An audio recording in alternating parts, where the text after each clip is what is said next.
प्यारे बच्चों, आपको मालूम है कि आजकल क्वेश्चन बैंक की सीरीज चल रही है। कल मैंने 2018 का क्वेश्चन बैंक कराया था और आज मैं 2019 का क्वेश्चन बैंक करा रहा हूं।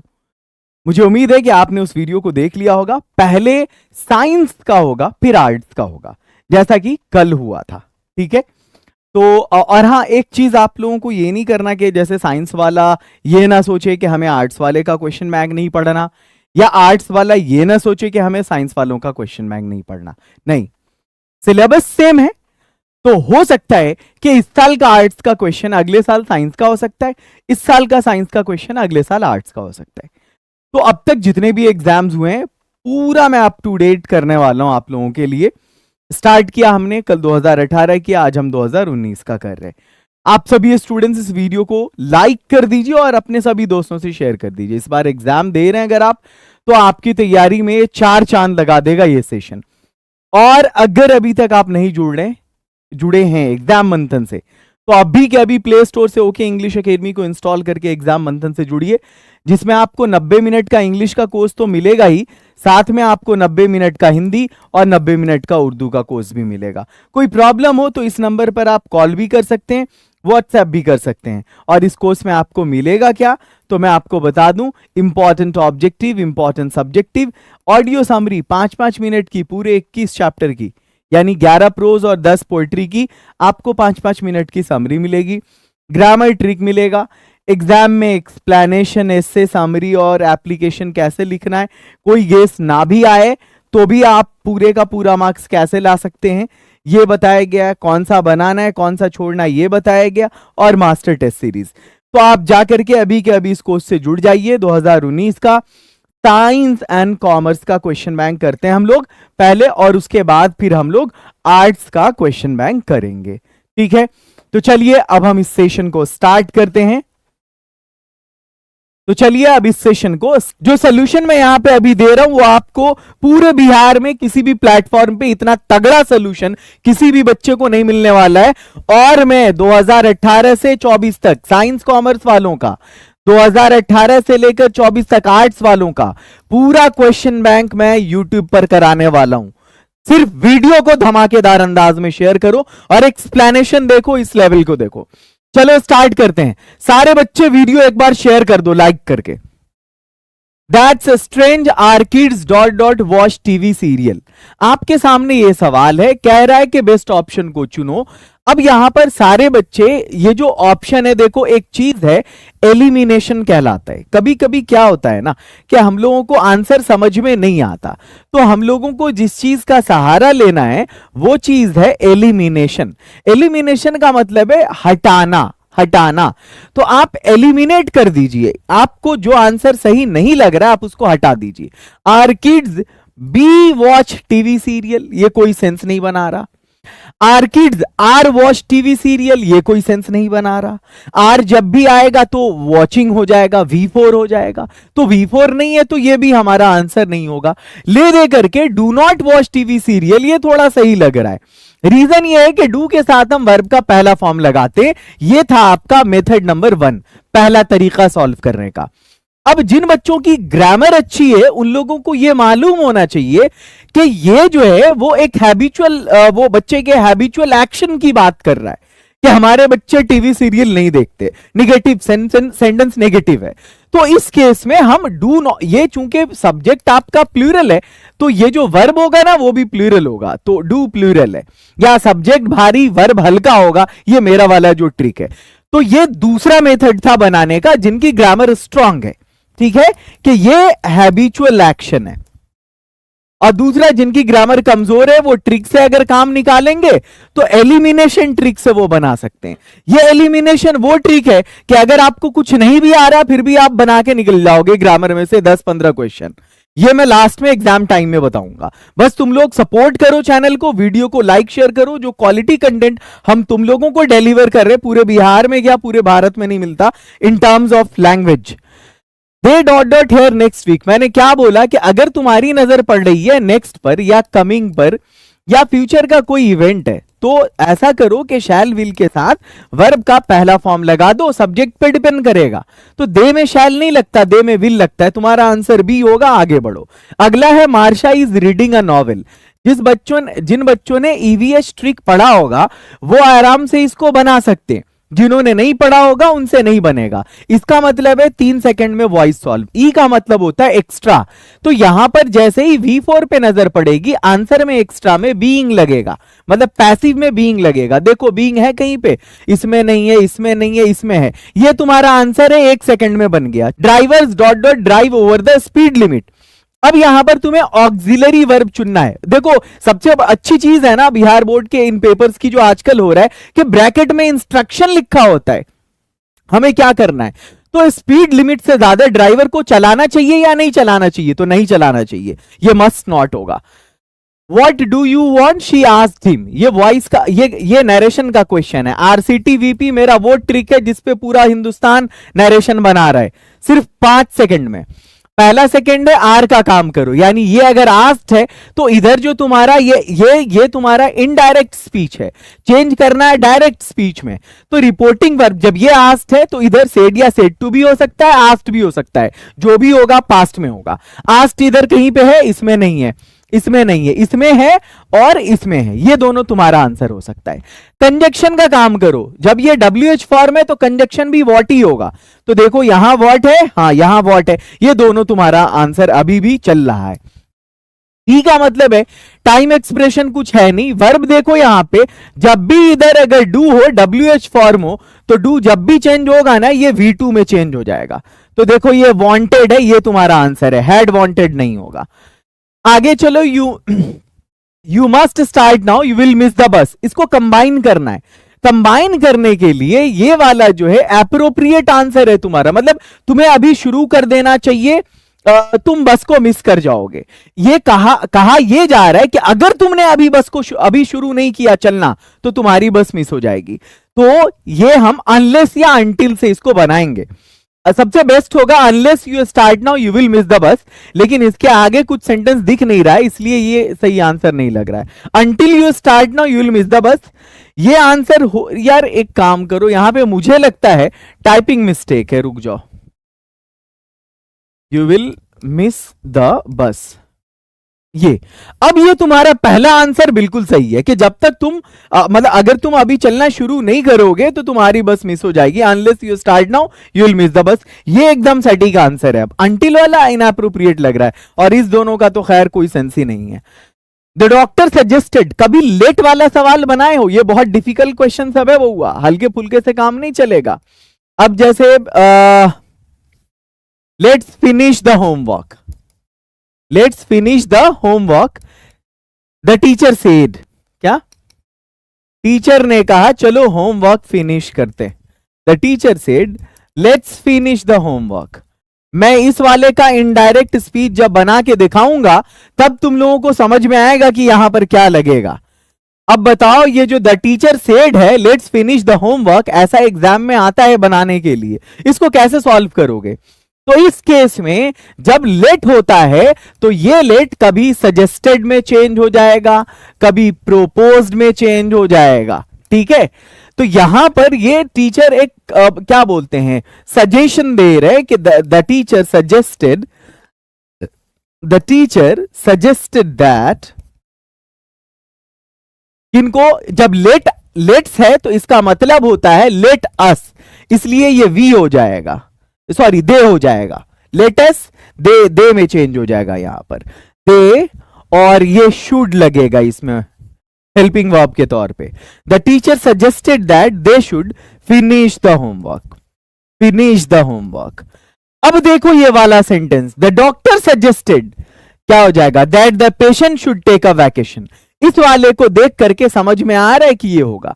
अगर मैं तुम्हें डायरेक्ट इसको सॉल्व कर देता कि चलो इसका सी होगा, इसका सही मतलब ये एप्रोप्रिएट आंसर है, देखने में सही लग रहा है, इसलिए इसका जवाब ये होगा, तो तुमको सेटिस्फैक्शन नहीं मिलता। तुमको सेटिस्फैक्शन यहां पे अब मिल गया होगा जब मैंने एक डायरेक्ट स्पीच को इनडायरेक्ट स्पीच में हल करके इस पैटर्न पे दिखा दिया तब। अब आगे बढ़ो, सही सेंटेंस चुनना है। I have homework to do, क्योंकि ये जो होमवर्क है ना तुम्हारा, ये अनकाउंटेबल नाउन है, तो इसमें तुमको लगाने की जरूरत नहीं है ए या एन, ठीक है। ये तुम्हारा सही जवाब है। When Sita comes back we will discuss the problem। मैंने बार बार कहा है कि बेटा इफ वेन कंडीशनल पर एग्जाम में खूब सवाल आता है, और ये मैंने प्रैक्टिस कई बार कराया है कि जिस तरफ इफ वेन होगा उधर वर्ब का पहला या पांचवा फॉर्म होगा। सब्जेक्ट तुम्हारी सीता है, अब Sita third person singular number है, एसीआईएस लगाओ, तुम्हारा आंसर कम्स हो जाएगा यहां पर। नेक्स्ट वन,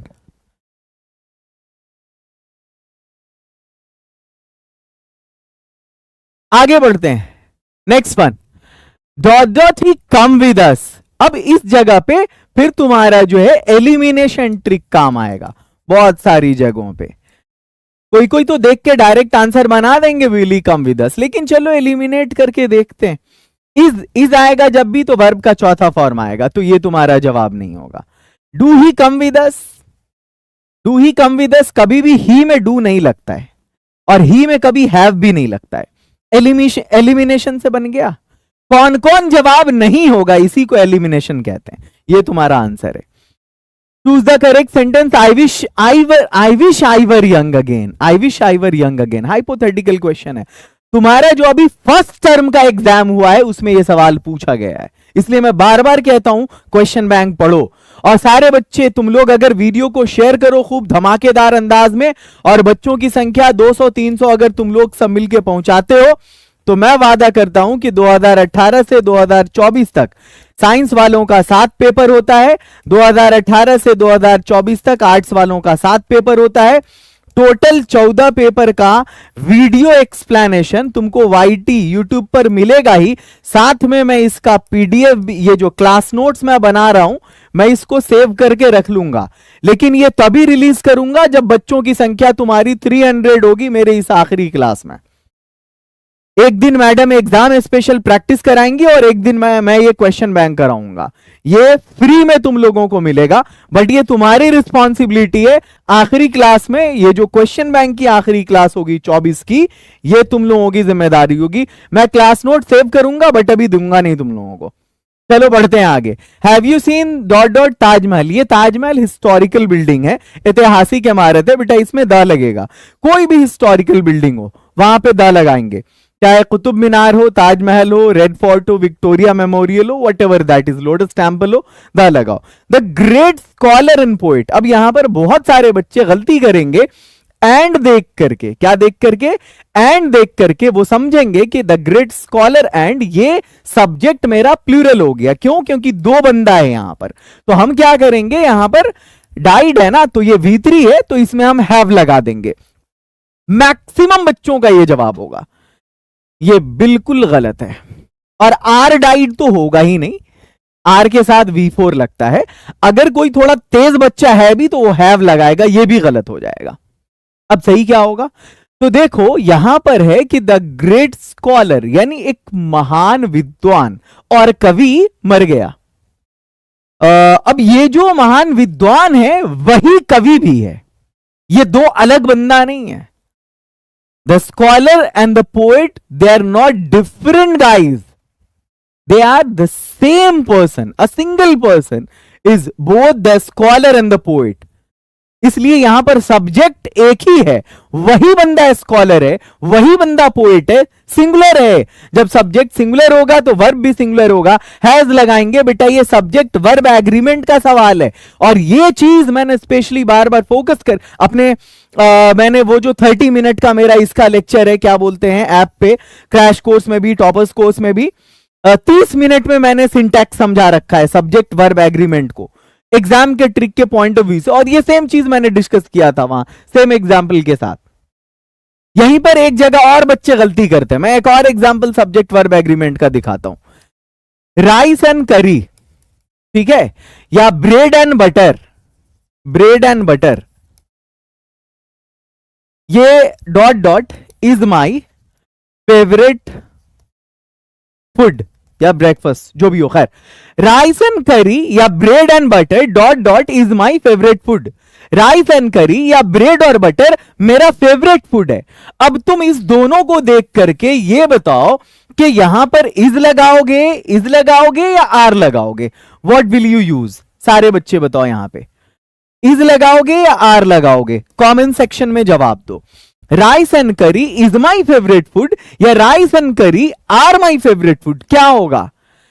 हाँ, काजल, गोल्डी, वर्षा, मोनिका, जय किशोर, अंकेश, सुंदरम, आर्यन, यासिर, स्टूडेंट लाइफ, बहुत बढ़िया बेटा, मनीष, खुशी, आर्यन, लक्ष्मी, पीके शॉर्ट्स, रंजन, मनोरंजन, बहुत बढ़िया बेटा, फैंटास्टिक, दैट्स ग्रेट आंसर। यहां पे ईज होगा। क्यों ईज होगा? कि राइस एंड करी अलग अलग चीज नहीं है, ये ब्रेड और बटर अलग अलग चीज नहीं है, वो एक सिंगल यूनिट को डिनोट कर रहा है, इसलिए हम इज लगाएंगे। ये बहुत वीवीआई क्वेश्चन है, समझो कि ये जो बना रहे हो तुम सेम नेचर का क्वेश्चन तुम्हारे एग्जाम में आने वाला है और हम उसके लिए तैयार कर रहे हैं। John dot dot in hospital for 2 weeks, John hospital में, ये तो बेटा तय है एकदम, समझ लो कि अगर तुमने 18 से लेकर 24 तक का क्वेश्चन बैंक अगर फोड़ लिया तो एकदम मजा आ जाएगा। एग्जाम में 100 में 95 नंबर बिहार के एक एक बच्चे को हाथ पकड़ा के देंगे, वादा कर रहे हैं हम तुमसे। John in hospital for 2 weeks, और अंग्रेजी बोलने में वो तुम्हें पता है कि तुम्हारे सर का लेवल क्या है, जबरदस्त अंग्रेजी बोलना भी सिखा देंगे एग्जाम के बाद, बट अभी नहीं, not right now, just focus on your board exam first. John dot in hospital for 2 weeks. अब देखो ये जो सवाल है तुम्हारा, सिंस फॉर के साथ टाइम एक्सप्रेशन, सिंस हो या तुम्हारा फॉर हो, इसके साथ अगर कभी भी टाइम एक्सप्रेशन आएगा तो कुछ नहीं करोगे बेटा, आखिया के मून के has have plus V, has been या हैव बीन प्लस V3 लगा दोगे। क्या करोगे?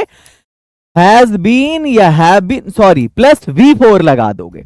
मैं जिस चीज को घेर रहा हूं ये तुम्हारा आंसर है, ये तुम्हारा आंसर है।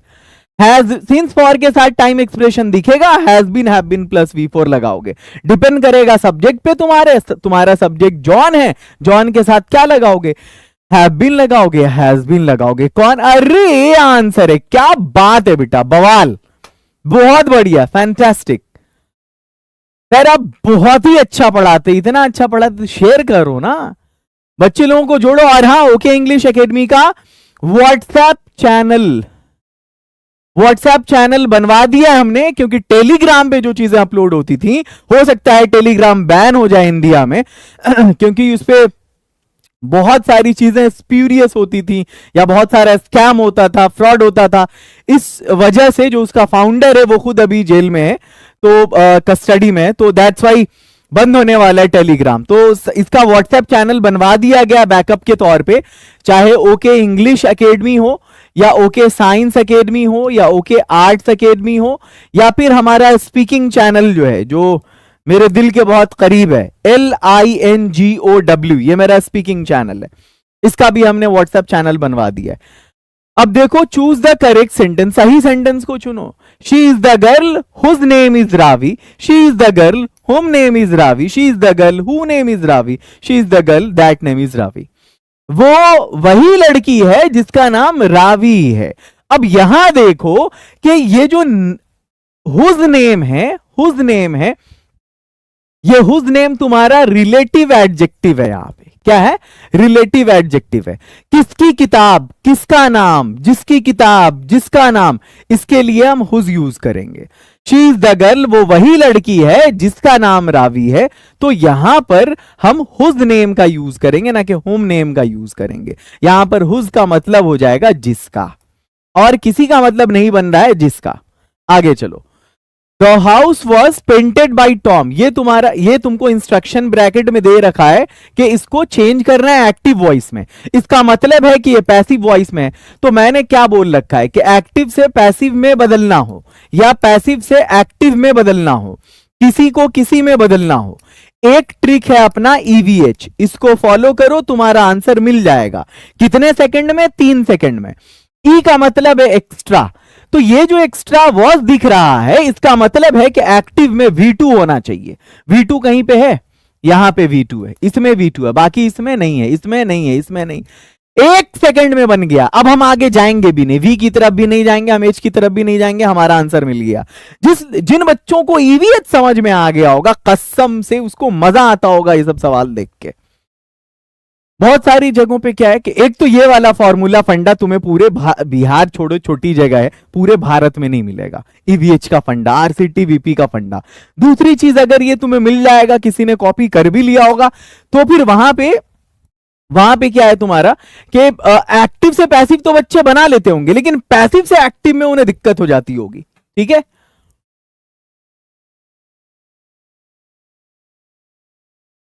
आगे चलो। I dot dot speak Spanish. यहां पे हम एलिमिनेशन वाले ट्रिक की तरफ चलेंगे। किसकी तरफ? एलिमिनेशन वाले ट्रिक की तरफ। मैं अब धीरे धीरे एलिमिनेशन पढ़ाना स्टार्ट करता हूं। एग्जाम तक जाते जाते एलिमिनेशन में तुम लोगों को इतना एक्सपर्ट बना दूंगा कि उस 100 सवाल में तुम 10 क्वेश्चन 15 क्वेश्चन आराम से बना के निकल जाओगे, कुछ नहीं आने पर भी। I dot dot speak Spanish. अब इस आई में डज लगेगा? कभी भी डज नहीं लगेगा। आई में हैव लगेगा? हां लगेगा, लेकिन कब लगेगा? जब इधर V3 होगा तब। तो ये V3 नहीं है, हटाओ, ये तुम्हारा आंसर नहीं होगा। एलिमिनेशन सीखते रहो। आई में डू लगेगा? हां लगेगा, बट डू के साथ वर्ब का पहला फॉर्म। सही है, सी आंसर होगा। हैड नहीं होगा, क्यों? क्योंकि हैड होता तो ये V3 होता। बोलो एलिमिनेशन समझ में आ रहा है? कॉम्बिनेशन का एक ऐसा वीडियो बनाएंगे ना बेटा, कॉम्बिनेशन पे, हाँ, एक ऐसा वीडियो बनाएंगे कि एकदम हिल जाओगे तुम लोग। ठीक है, लाते हैं हम कॉम्बिनेशन पर भी वीडियो लाते हैं। इधर of the two dot dot acceptable. यार इधर का मतलब क्या होता है? कोई एक, या तो ये या तो वो। तो जाहिर सी बात है सिंगुलर की बात हो रही है। ये सब्जेक्ट वर्ब एग्रीमेंट में ना सारा ध्यान, पूरा फोकस, अपनी सारी स्ट्रैटेजी, एनर्जी लगा दो सिर्फ ये पहचानने में कि ये जो मेरे सामने सब्जेक्ट आ रहा है वो सिंगुलर आ रहा है या प्लूरल आ रहा है। तो इधर जो है ये सिंगुलर है, तो सब्जेक्ट सिंगुलर होगा तो वर्ब सिंगुलर होगा, इज एक्सेप्टेबल होगा। आगे चलो। A lot of energy. ए यार, तो खाली जगह है ही नहीं यहां पे। ए लॉट ऑफ एनर्जी, यहां पे होगा खाली जगह। खाली जगह मैंने दे दिया, खाली जगह यहां पे है, खाली जगह। ए लॉट ऑफ एनर्जी, उसके बाद खाली जगह, फिर है wasted on finding the treasure. A lot of energy, खाली जगह, wasted on finding the treasure. Treasure का मतलब होता है खजाना, यानी बहुत सारी एनर्जी खजाना ढूंढने में बर्बाद हो गई। अब ये जो ए लॉट ऑफ एनर्जी है, ये भी तुम्हारा सिंटैक्स का ही सवाल है, सब्जेक्ट वर्ब एग्रीमेंट का। अब ए लॉट ऑफ एनर्जी, एक बात बताओ तुम लोग कि सिंगुलर है या प्लूरल है? हाँ जवाब दो। वंदना, एसएससी सीजीएल, काजल, यासिर, राजीव, सुंदरम, मनोरंजन, ठीक है, ये जवाब दो, ये सिंगुलर है या प्लूरल है?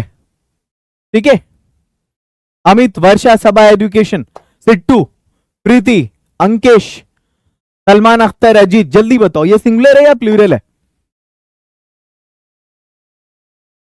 सिंगुलर है, बहुत बढ़िया। ढेर सारी ऊर्जा, ऊर्जा सिंगुलर होता है यार, ऊर्जा का प्लूरल नहीं होता, एनर्जीज नहीं होगा। तो यहां पर इसके साथ हम वॉज लगाएंगे, वॉज वेस्टेड। बहुत बढ़िया जवाब है। ये OWS का क्वेश्चन है। किस टॉपिक का क्वेश्चन है मैं ये भी बता देता हूं, एक्सप्लेन भी कर देता हूं, रीजन भी बता देता हूं सब।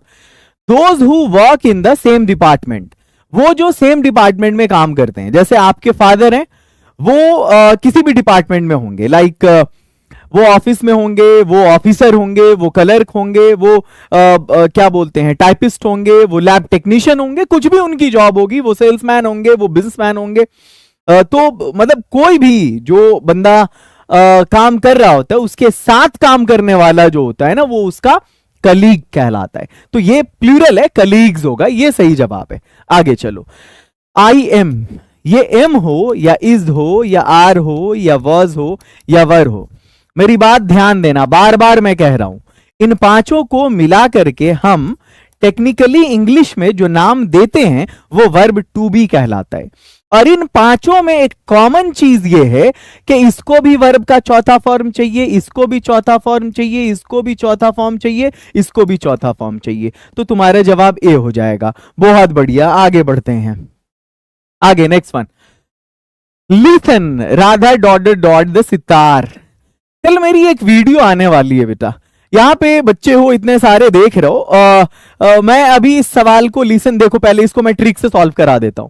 बार बार मैं बता रहा हूं कि अगर तुम्हारे एग्जाम में यहां पर लिसन आए, ठीक है, यहां पे बी क्वाइट आए, ठीक है, गौर से देखते रहो इस सवाल को। यहां पे कीप क्वाइट आए, गौर से देखते रहो इस सवाल को, या यहां पर लुक आए, ठीक है, देखते रहो, गौर से देखते रहो। मैंने जो ये चारों लिखा है एकदम गौर से देखो। सारे बच्चे देख लिए? जल्दी बोलो, सारे ने देख लिया ये जो मैंने लिखा है? बोलो सब यस सर देख लिया। सब जवाब दो, बोलो यस सर। यस सर देख लिया हमने, बोलो सब जवाब दो यहां पे जी। ठीक है, अब मैं ये बात एक एक बच्चे को सिखा रहा हूं कि बेटा एग्जाम में तुमको ये सवाल देखने पर थोड़ा भारी लगेगा, थोड़ा डिफिकल्ट लगेगा, लेकिन परेशान नहीं होना। करना क्या है कि इनमें से कुछ भी आ जाए, सबसे पहले ये करना कि अपनी आंख को बंद कर लेना और सोचना आतिफ सर ने क्या बोला था तुम लोगों से। आंख बंद करके इज, एम या आर के साथ चौथा फॉर्म लगा देना। मैं यही कह रहा हूं। एक एक बच्चे यहां पर, एक एक बच्चे, पहला काम ये करना आंख बंद कर लेना, और दूसरा काम इज एम आर के साथ चौथा फॉर्म लगा देना।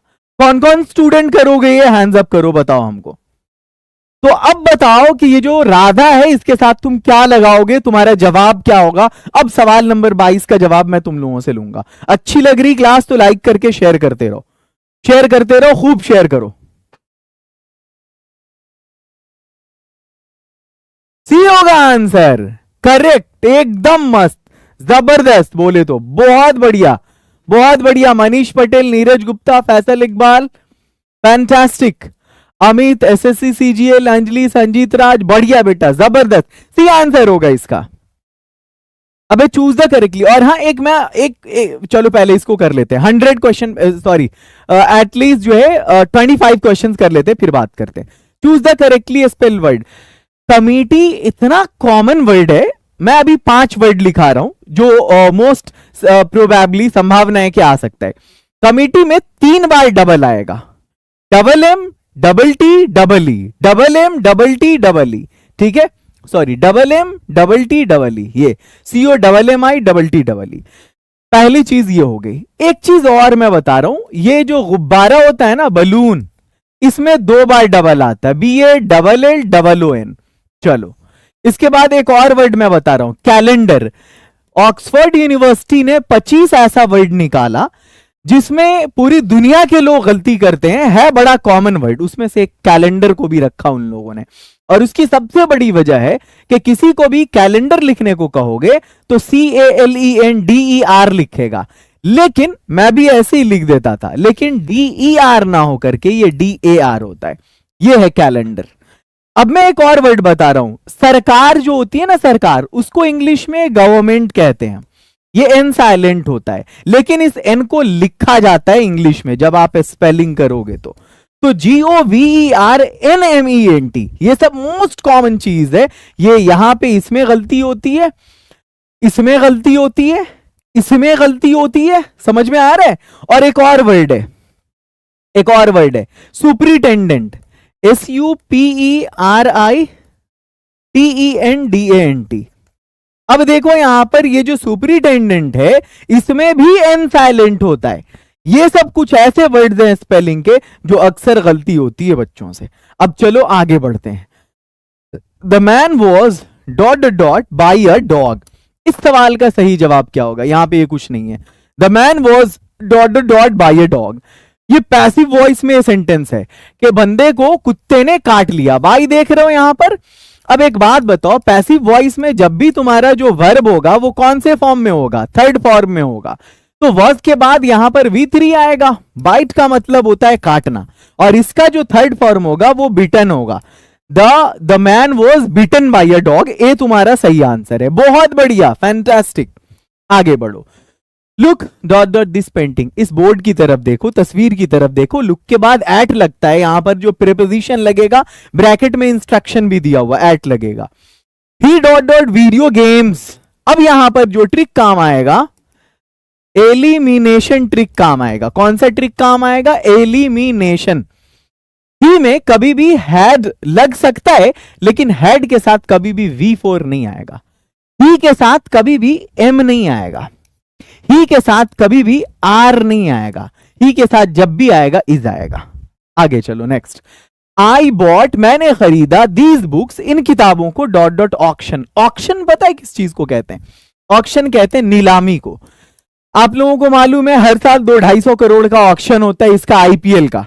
तो आईपीएल जो कोई भी चीज जो ऑक्शन होती है ना, जैसे मान लिया किसी ने सरकार के खिलाफ कोई काम किया, किसी पे देशद्रोह का मुकदमा लग गया या किसी पे गबन का आरोप लग गया, अब जैसे माल्या बाहर भाग गया, मोदी बाहर भाग गया, नीरव मोदी, तो इन लोगों ने भारत का पैसा लूटा और यहां से भाग गए। अब अगर इनकी नीलामी हो, इनके इनके मकान को जब्त कर लिया जाता है तो ऑक्शन होगा वहां पे, और इनकी जो भी चीजें हैं चाहे कितना भी लग्जरियस आइटम क्यों ना, वहां पर बोली लगती है और ऑक्शन होता है। तो बंदा जाके ऑक्शन से चीजों को खरीदता है। आप जाओ वहां पे, उसका सोफे का ऑक्शन हो रहा है या उसके टीवी का ऑक्शन हो रहा है, आपने वो चीज वहां से खरीदा, तो आप फ्रॉम नहीं लगाओगे, क्योंकि वो जो ऑक्शन है वो किसी लोकेशन की बात हो रही है, किसी प्लेस की बात हो रही है, किसी इवेंट की बात हो रही है। किसी इवेंट, किसी प्लेस या किसी लोकेशन की जब बात होती है तो कभी भी फ्रॉम नहीं लगाएंगे। सारे बच्चों का जवाब यहां पे फ्रॉम है, गलत है।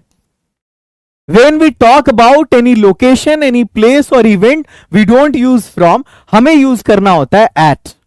At सही जवाब है। I bought this book at auction. These books at auction. मैंने इन किताबों को ऑक्शन से खरीदा। When the sun is shining, we usually, तुम्हें इस वाले हिस्से से कोई मतलब ही नहीं होना चाहिए, क्योंकि यहां पर we usually dot dot for swimming, यहां पे इसका जवाब इसके अकॉर्डिंग मिलेगा, वी के अकॉर्डिंग मिलेगा।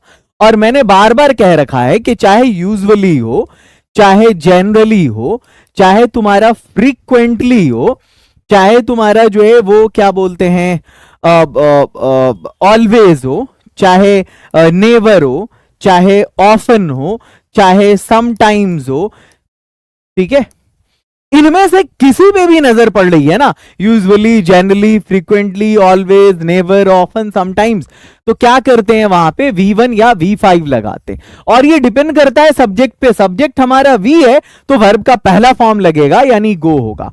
When the sun is shining we usually go for swimming. आगे बढ़ो नेक्स्ट। राधा ने रवि से पूछा कि उसके पिताजी कहां थे। इस सवाल को देख के ही दिमाग चकरा गया होगा बच्चों का, क्योंकि पूछा जा रहा है कि इसको डायरेक्ट नरेशन में चेंज करो। तुम्हें डायरेक्ट से इनडायरेक्ट में चेंज करना हो या इनडायरेक्ट से डायरेक्ट में चेंज करना हो, मैंने पूरे भारत को एक ट्रिक दिया है और वो ट्रिक है RCTVP। कंपटीशन के बच्चों को ये जबरदस्त काम आता है। 3-4 लाख व्यूज हैं मेरे RCTVP या EVH वाली ट्रिक पे, जो नरेशन और वॉइस वाली ट्रिक्स पे, और उस पे ज्यादातर कंपटीशन के बच्चों के कमेंट्स आते हैं कि सर आपने क्या ट्रिक बनाया, क्या टाइम बचाता है ये trick. Radha asked Ravi where his father was. अब मैं तुम लोगों को बताता हूं RCTVP का काम हम कैसे करेंगे। ये तुम्हारा इनडायरेक्ट है। सबसे पहले रिपोर्टिंग वर्ब देखो, आस्क्ड है ना, ये पास्ट है, तो तुम्हारा ये जो आएगा ये भी पास्ट में ही होगा। ये प्रेजेंट है, सेज से नहीं, सेड होना चाहिए। हाँ, ये तुम्हारा आंसर हो सकता है, ये और ये बी वाला और सी वाला तुम्हारा आंसर हो सकता है। रुक जाओ, अब कंजक्शन का काम करो। कंजक्शन वेयर है तो इसमें भी वेयर ही आना चाहिए, यहां भी वेयर होगा। चलो वेयर है यहां पे। टाइम, इसमें टाइम कुछ है ही नहीं। वर्ब है तो वर्ब तुम्हारा वॉज है।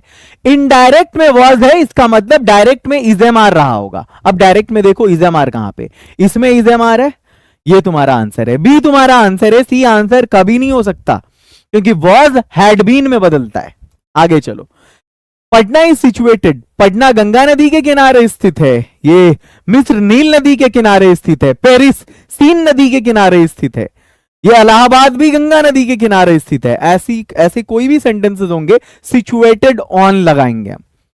Patna is situated on the bank of Ganga. ये जो बैंक है ना, ये नदी का किनारा कहलाता है। जिस तरह से हम लोग शोर कहते हैं समंदर के किनारे को, ठीक है, इसको बीच भी कहते हैं, कंफ्यूज मत होना, बीच भी कहते हैं। चलो अगला है, अब यहां से बुक के पोर्शन को करते हैं। 30 क्वेश्चन हम लोगों ने ग्रामर का कर लिया और एक एक क्वेश्चन मैंने एकदम बवाल तरीके से सॉल्व करवाया है। एग्जाम में ऐसे ही सॉल्व करना। अगला जो 30 क्वेश्चन आ रहा है ना, वो एकदम मामूली सा आ रहा है। मैं चाहो तो अगले इस 30 क्वेश्चन को 1 मिनट में सॉल्व करा दूं, या चाहो तो अगले 30 मिनट में सॉल्व करा दूं, या चाहो तो अगले 300 मिनट में सॉल्व करा दूं। क्योंकि तुम मुझसे जॉन डन पे अगर पूछोगे तो मैं सिर्फ 1 घंटे का लेक्चर तुम्हें सिर्फ जॉन डन पे दे सकता हूं। जितना स्ट्रांग मेरे, मतलब जितनी स्ट्रांग मेरी ग्रामर है उतनी स्ट्रांग मेरी लिटरेचर भी है। मैं 12वीं के बच्चों को भी पढ़ाता हूं, मैं मास्टर्स के बच्चों को भी पढ़ाता हूं, ग्रेजुएशन के, तो लिटरेचर ही मेरी बहुत स्ट्रांग है। खैर चलो, John Donne is a dot dot poet. John Donne कैसे पोइट है? मेटाफिजिकल पोइट है। आगे चलो नेक्स्ट वन। मेटाफिजिकल पोइट्री वैसी पोइट्री होती है जिसमें हम लोग बात करते हैं एब्स्ट्रैक्ट चीजों की। अब फिर पूछोगे एब्स्ट्रैक्ट चीज क्या है, छोड़ो आगे बढ़ते हैं। वो चीज जिसको हम देख नहीं सकते, ब्यूटी। अब इसके बारे में पहले चर्चा जॉन डन ने नहीं किया था, डॉक्टर सैमुअल जॉनसन ने उस टर्म को दिया था कि वो क्या बोलते हैं, ये मेटाफिजिकल पोइट्री है। लेकिन पोइट्री लिखने की शुरुआत उसमें उन्होंने ही किया था, जॉन डन ने। In hearts at peace under an English heaven, ये द सोल्जर से लिया गया है। मैकबेथ हो या जूलियस सीजर हो या ओथेलो हो या फिर मतलब एज यू लाइक इट हो या मिडसमर नाइट्स ड्रीम हो या टेम्पेस्ट हो या हैमलेट हो या रोमियो एंड जूलियट हो या किंग लेयर हो, ये सारी किताबें शेक्सपियर की लिखी हुई हैं। आगे इंग्लिश जो 1500 ईस्वी से यूज हो रही है अभी तक, वो मॉडर्न इंग्लिश कहलाती है। आगे बढ़ो। यहां पर एक बच्चे का क्वेश्चन आ रहा है, सर इंग्लिश में लॉन्ग क्वेश्चन को कैसे टैकल करें। बता रहे हैं बेटा, बता रहे, लास्ट में बताएंगे हम। आर फोर फादर्स, हमारी ये पहले चैप्टर का है, इंडियन सिविलाइजेशन एंड कल्चर का। मैं चैप्टर का नाम भी लिख देता हूं। हमारे पूर्वजों ने मशीनरी आविष्कार नहीं किया मशीनरी का, क्यों? क्योंकि उनको पता था कि वो गुलाम बन जाएंगे। किनके? मशीनरी के। अगला है, हाँ डियर, हाँ विक्रम सही बोल रहे हो, मिल जाएगा एक आध हफ्ते में। The great vowel shift took place during middle English होगा इसका सही जवाब। वीडियो को लाइक नहीं कर रहे हो, जितने बच्चे वॉच कर रहे हो उस हिसाब से लाइक नहीं, लाइक करके खूब शेयर कर दो। चलो आज 100+ बच्चे जुड़ गए, 110 बच्चे लाइव थे, दैट्स अ ग्रेट थिंग। अच्छी चीजों को अप्रिशिएशन मिलना चाहिए, फिर मेरा भी हौसला बढ़ेगा, हम और अच्छी चीजें लेकर आएंगे तुम लोगों के लिए। ये जो लाइन है ना, एंड द नाइटिंगेल इज डम, इसकी बात now the leaves are falling fast में हो रही है, W.H. Auden का लिखा हुआ है। And as we walk we make the place that we shall always march ahead. Aesthetic edits, I saw your comment, that's great. इसका सही जवाब है ऑलवेज मार्च अहेड। लेकिन मार्च का दो मतलब होता है, एक मार्च वो है जो महीना है, लेकिन यहां जो मार्च हो रहा है वो तुम लोगों ने सुना होगा, कैंडल मार्च सुना है। इस मार्च का मतलब होता है चलना, बढ़ना आगे, उसको बोलते हैं मार्च। Next one. सेबी का जो शौक था वो क्या था? उसका शौक तो कलेक्ट करना गोल्ड्स को, कद्दुओं को। Next one. The line hoping to see is not till death, ये वाली जो लाइन है ना, hoping to see is not till death, ये सॉन्ग ऑफ माई सेल्फ से ली गई है। अगला सवाल है, after all there is something in Hinduism that has kept it alive up till now. Line देख लिया तुम लोगों ने, ये इंडियन सिविलाइजेशन एंड कल्चर से लिया गया। आगे बढ़ो, नेक्स्ट क्वेश्चन। सावित्री किसने लिखा है? एक नॉवेल है जिसको अरबिंदो घोष ने लिखा है। सरोजिनी नायडू ने एक किताब लिखा था, ठीक है।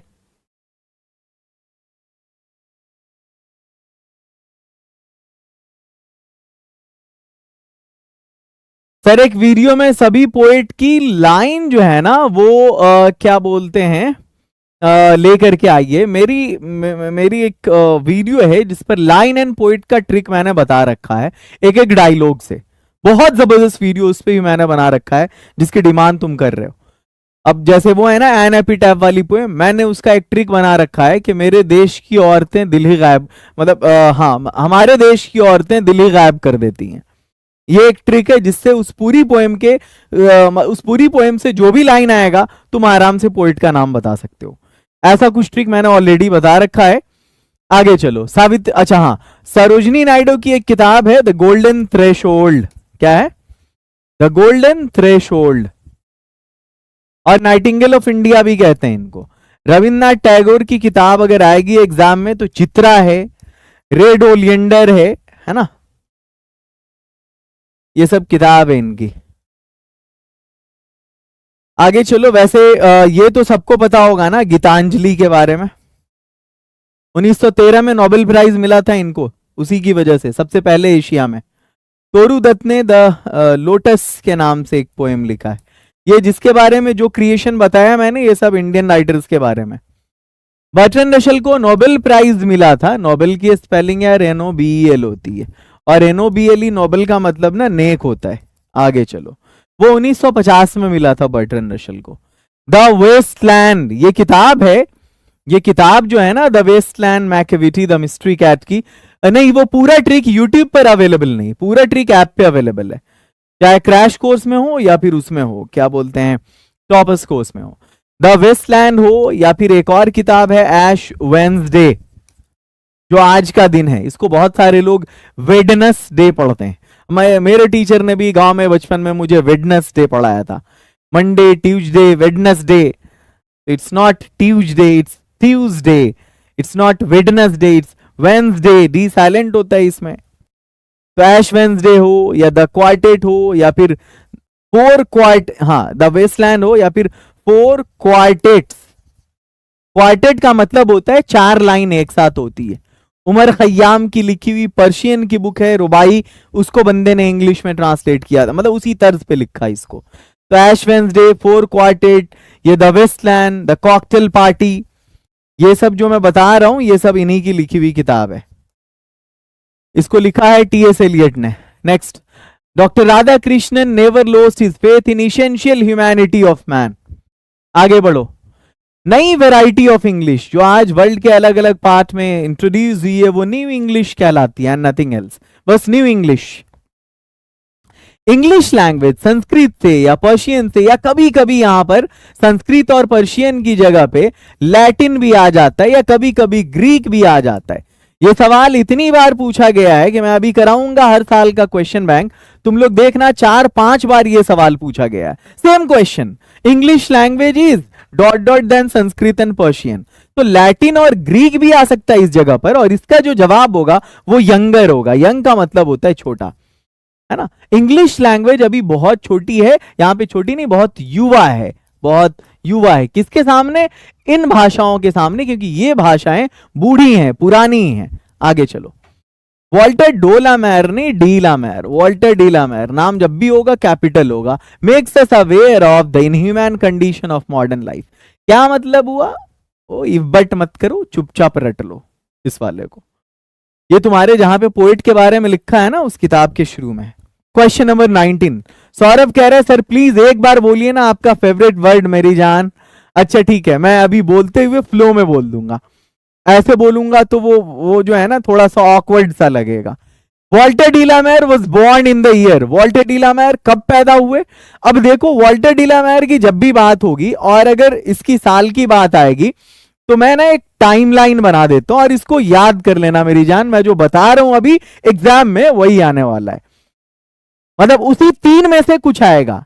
या तो बंदा पैदा, अब देखो टाइमलाइन क्या होता है, एक्चुअली हम ग्राफ से स्टडी करते हैं किसी भी चीज की, कि टाइम टू टाइम ईयर के मतलब क्या बोलते हैं समय के हिसाब से कौन कौन सी चीजें उपलब्धि हासिल हुई या क्या क्या घटनाएं हुई, इन चीजों को जो हम लोग ग्राफ के थ्रू पढ़ते हैं वो टाइमलाइन कहलाता है। जैसे बॉर्न, पैदा कब हुआ बंदा, बंदे को अवार्ड कब मिला, फिर बंदे की डेथ कब हुई, ठीक है।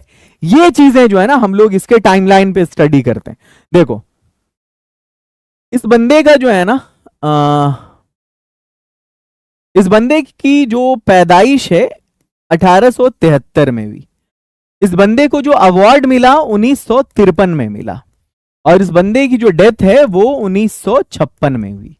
अब मैं यहां पर बता दूं कि ये तो आप लोगों को याद करना है, 1873 में बंदा पैदा हुआ, 1956 में बंदा टपक गया। बट ये जो 1953 में ये इनाम मिला है, ये अवार्ड मिला है, ये 1953 वाला अवार्ड क्वीन एलिजाबेथ, इंग्लैंड की महारानी थी उस टाइम में, क्वीन एलिजाबेथ II इनके हाथों मिला था। तो टाइमलाइन समझ में आ गया, 1873, 1953, 1956। अगर आएगा यहां पे इनके ईयर के बारे में, साल से जुड़ा हुआ कोई सवाल, तो यही 3 आएगा, या तो बॉर्न, या तो अवार्ड, या तो डाइड। तो सवाल क्या है यहां पे कि ये कब पैदा हुए, तो 1873 में, 73 में, ये सही आंसर है। And this one is the last question कि ideas that have helped mankind को किसने लिखा है? बर्ट्रैंड रसेल ने लिखा है boss. B stands for Bertrand. पांचवा चैप्टर है प्रोज सेक्शन का। अब यहां पर एक बच्चा है, ये कह रहा है कि सर इंग्लिश में लॉन्ग क्वेश्चन को हम कैसे करें, इसका कोई ट्रिक बता दो प्लीज आप सर। बाकी तो सारे ट्रिक आपके जबरदस्त हैं, चाहे बुक हो या ग्रामर हो। एक कटु सत्य है, मेरी बात 2 मिनट, क्लास तो तुम्हारी खत्म हो गई है, लेकिन एक कटु सत्य है, तुम जिस स्टेट से, बिहार से तुम लोग बिलोंग करते हो, या मैं जिस स्टेट बिहार से बिलोंग करता हूं, इसका एक कटु सत्य बता रहा हूं मैं। आज से, अब तो कोई भी चला जाता है जोश टॉक्स पे। 2-3 साल पहले जब जोश टॉक्स पे मेरी स्पीच हुई थी, वहां उसका हेड गुड़गांव में हेडक्वार्टर है, वहां मैंने अपनी स्पीच की जो मेरी ओपनिंग लाइन थी ना, वो मैंने वही शुरू किया था कि मैं उस स्टेट से आता हूं जहां हमारे यहाँ बच्चे अगर मैट्रिक में फेल भी कर जाते हैं ना, तो उनको पास कर दिया जाता है। यानी उनकी मेंटालिटी शुरू से ही ये बनी हुई होती है कि इस पेपर की ना कोई वैल्यू नहीं है, और इसमें पास करो या फेल करो कोई फर्क नहीं पड़ने वाला है, अगली क्लास में एडमिशन मिल ही जाएगा। तो बच्चे शुरू से अपना माइंड मेकअप कर लेते हैं। अब मैं यहां पर एक चीज बताता हूं तुम लोगों को।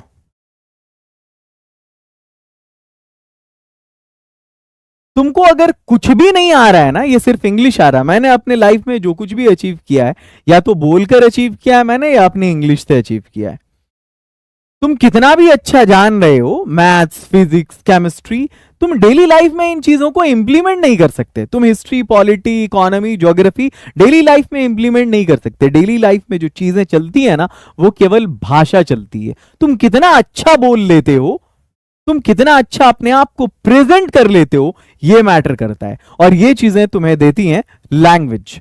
कोई भी एक भाषा, चाहे बहुत अच्छी हिंदी जान लो, बहुत अच्छी उर्दू जान लो, बहुत अच्छी इंग्लिश जान लो, और अगर तीनों ही जान लो तो फिर क्या बुरा है। तुम जितने भी न्यूज रीडर्स को देखते होगे, उनके पढ़ने का अंदाज एक अलग अंदाज होता है उनका, उनकी प्रोनाउंसिएशन, उनकी प्रेजेंटेशन, उनका एक्सेंट, ये सारी चीजें बंदा सुनता है तो उसको ऐसा लगता है कि मुझे कॉपी करना है। जितने सारे भी यूट्यूब चैनल्स है तुम देखते होगे बिहार लेवल के, तुम्हारे इंग्लिश के जो भी चैनल्स होंगे, मेरी इंग्लिश छोड़ दो, मैं जो हिंदी बोलता हूं या मैं जो उर्दू बोलता हूं ना, उसका भी अपना एक लेवल है।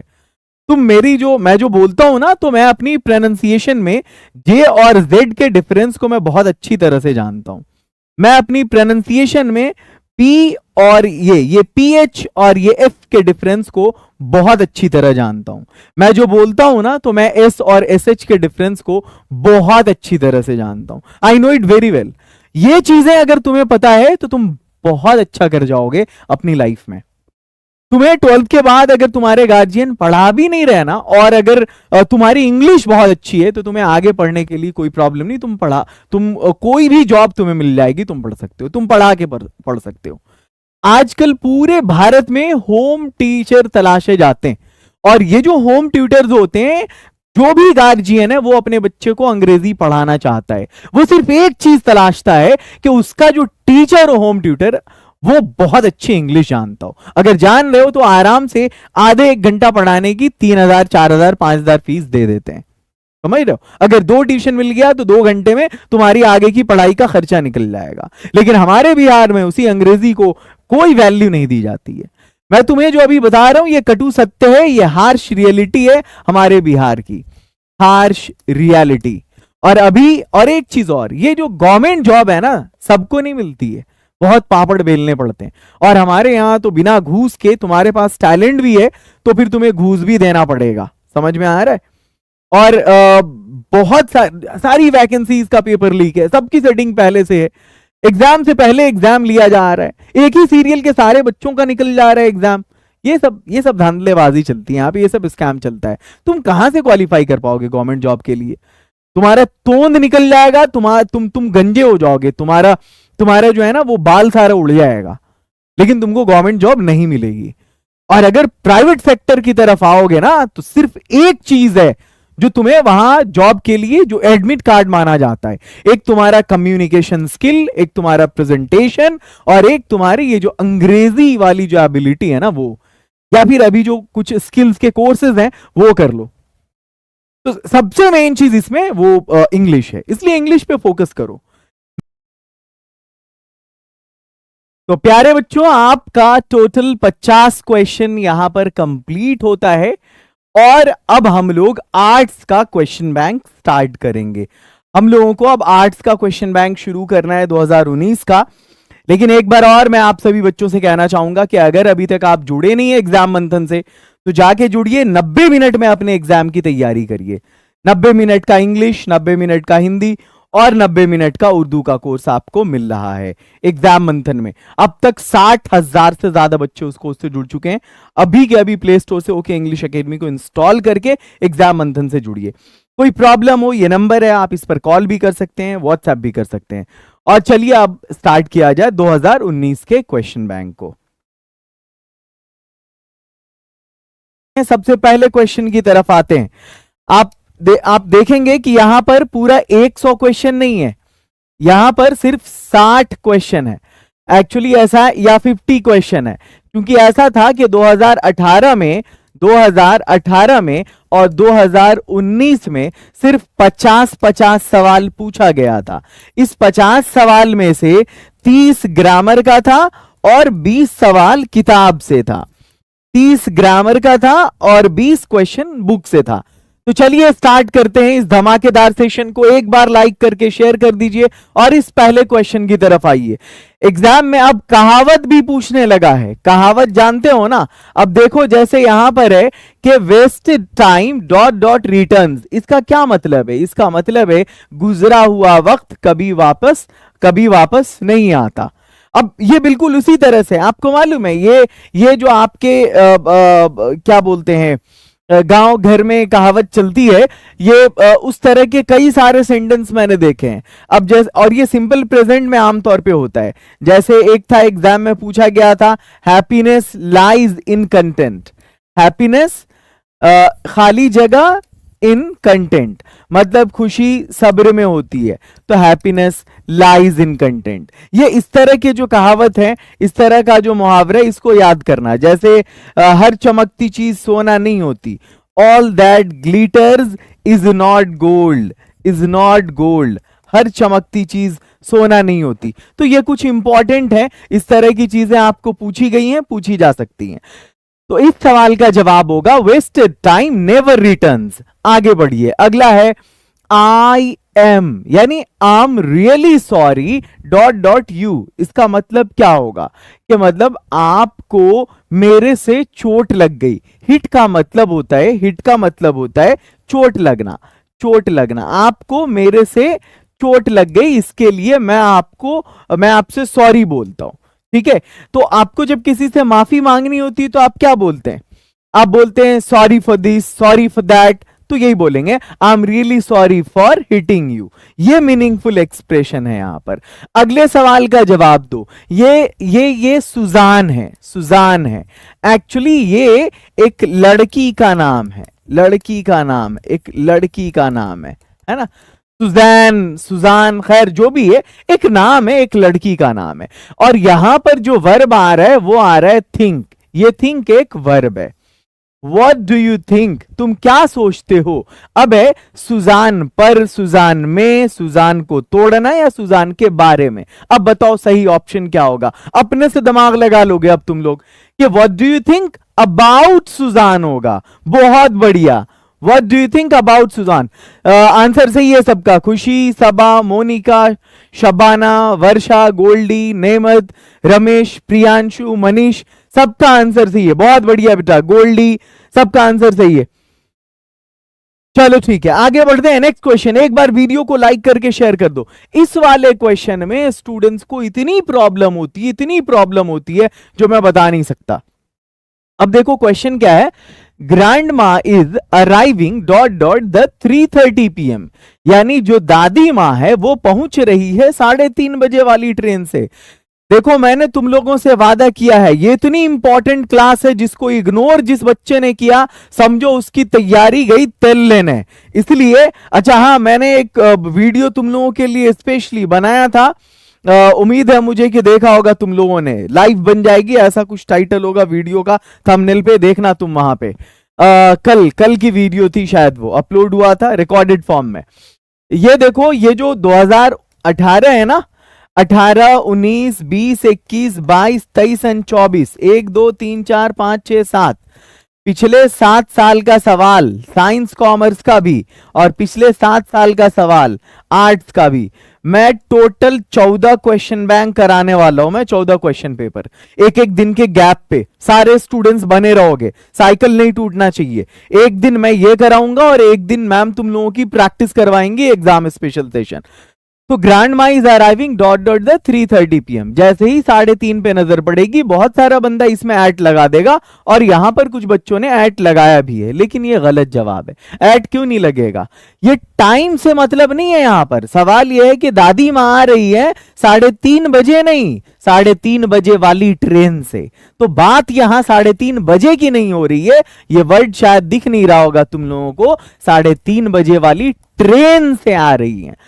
तो वो यहां ट्रेन से आ रहा है, his coming here by train करते हैं ना, तो उसी तरह गांव घर में नहीं बोलते हो 3 बजिया ट्रेन, 5 बजिया ट्रेन, है ना, वो 10 बजिया ट्रेन, ये वही वाली बात है। तो बाई होगा यहां पे, सी करेक्ट आंसर है। आगे चलो, next one, choose the correctly spell word. बहुत सारे बंदों को अच्छा मैं तुम्हें कहता हूं बेनिफिट की स्पेलिंग लिखो तो कमेंट सेक्शन में। मैं थोड़ा सा स्पेलिंग टेस्ट करना चाह रहा हूं। यहां पे ले जाने से पहले मैं एक कॉमन वर्ड है बेनिफिट, जिसका मतलब होता है फायदा, मैं उसकी स्पेलिंग करवाना चाह रहा हूं तुम लोगों से। ये क्या हैंग हो रहा है क्या?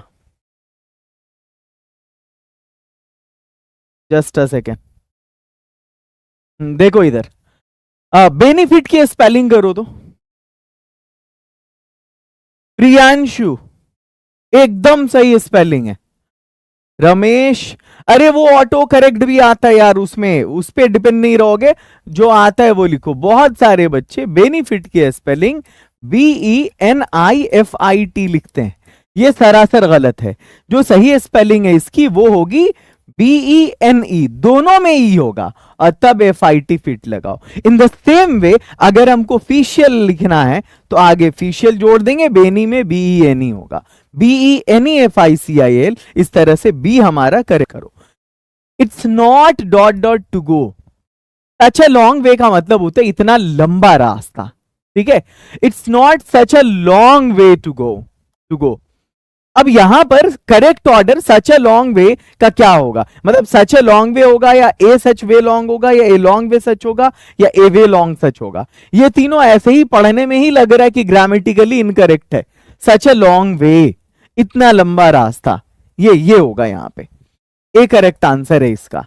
Dot dot to London by train yesterday. देखो यस्टरडे जब आता है ना, तो पॉजिटिव सेंटेंस अगर रहेगा तो हम V2 लगाते हैं, लेकिन अगर सेंटेंस, ये देखो इसको देख के समझ में आ रहा है इंट्रोगेटिव है, तब हमारा जो स्ट्रक्चर होगा did plus subject plus V1 होगा।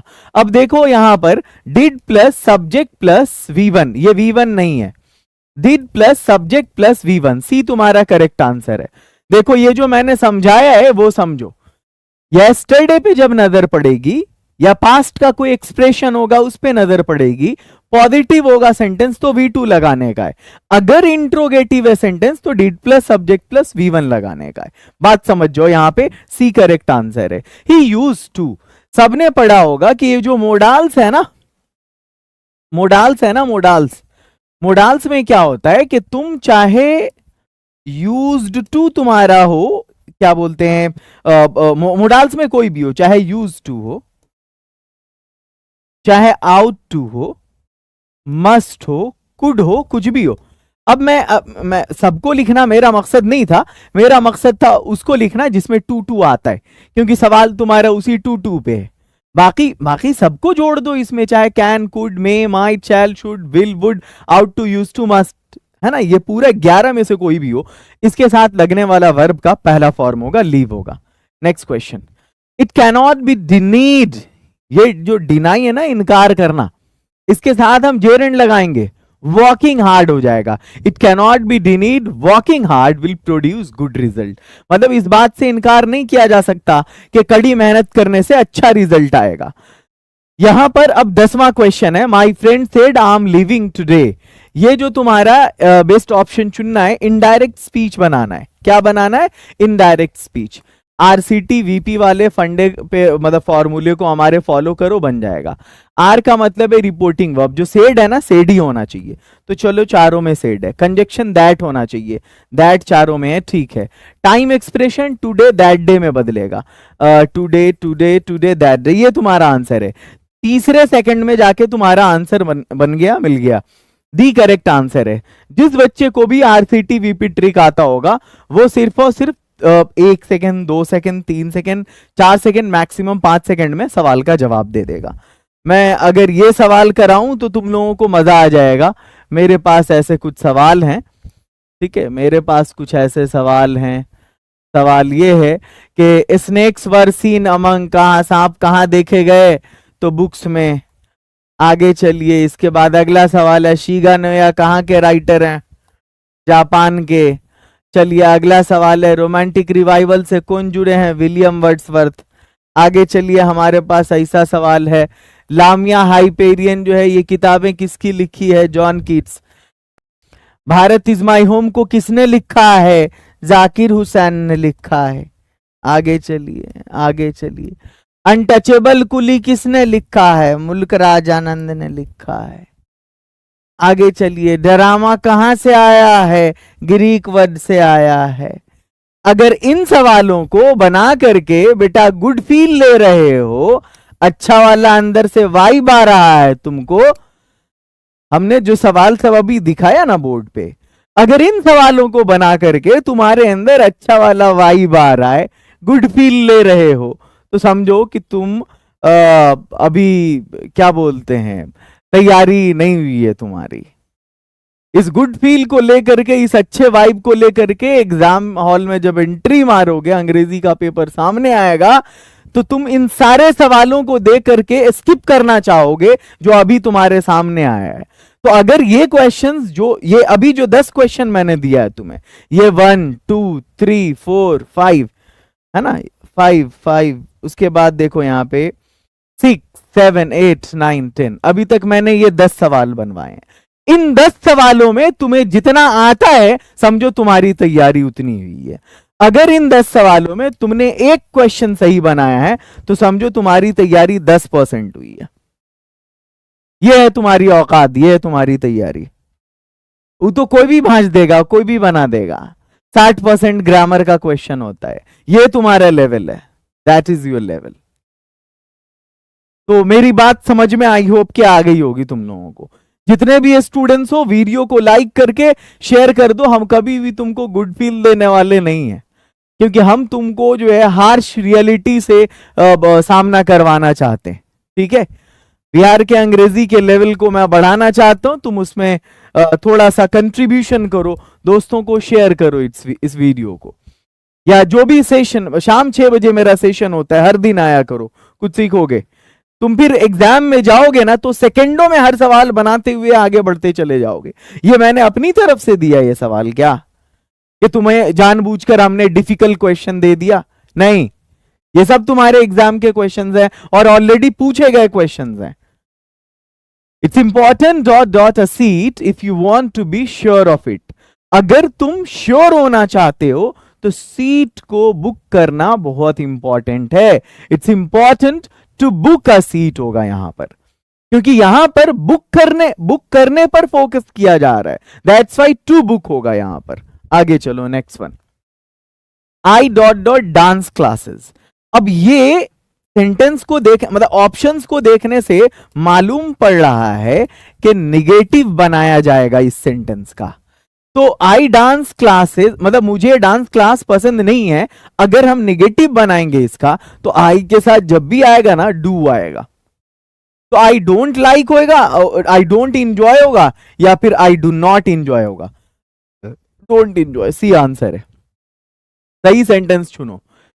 सुनो, ये जो इंफॉर्मेशन है ना इसका मतलब होता है सूचना, और ये एक अनकाउंटेबल नाउन है। और अनकाउंटेबल नाउन का कभी भी प्लूरल नहीं होता। क्या? कभी भी प्लूरल नहीं होता। अनकाउंटेबल नाउन का प्लूरल नहीं होता, तो ये इंफॉर्मेशन नहीं होगा। एलिमिनेट करो इसको।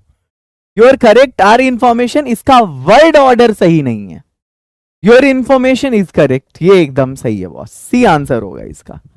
He went dot dot in the river near by. यहां पर हम यूज करेंगे जेरंड का। एक्चुअली बहुत सारे बच्चों को यह पता ही नहीं है कि फिश, ये नर्स, ये जज, ये एडवोकेट,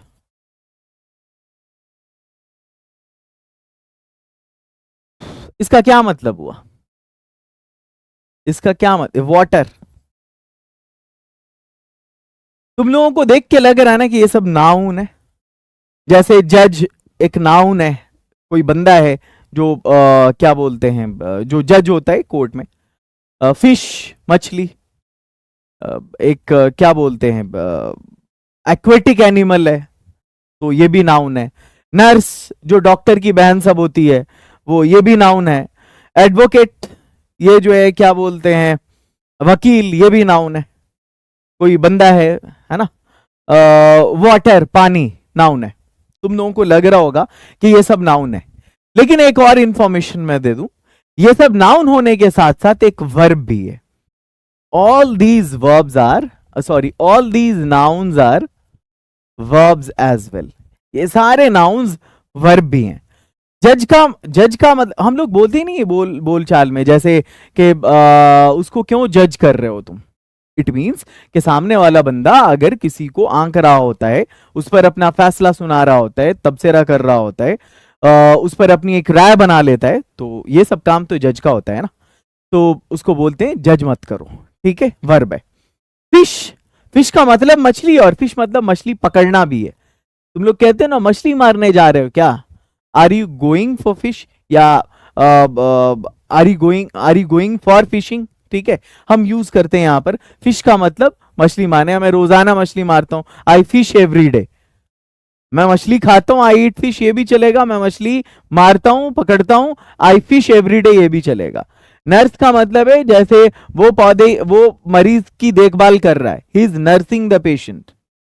अब जैसे मार्टिन लूथर किंग जूनियर समर्थन करते हैं किस चीज का, मतलब समर्थन नहीं करते हैं किस चीज का, तो रेशियल डिस्क्रिमिनेशन का।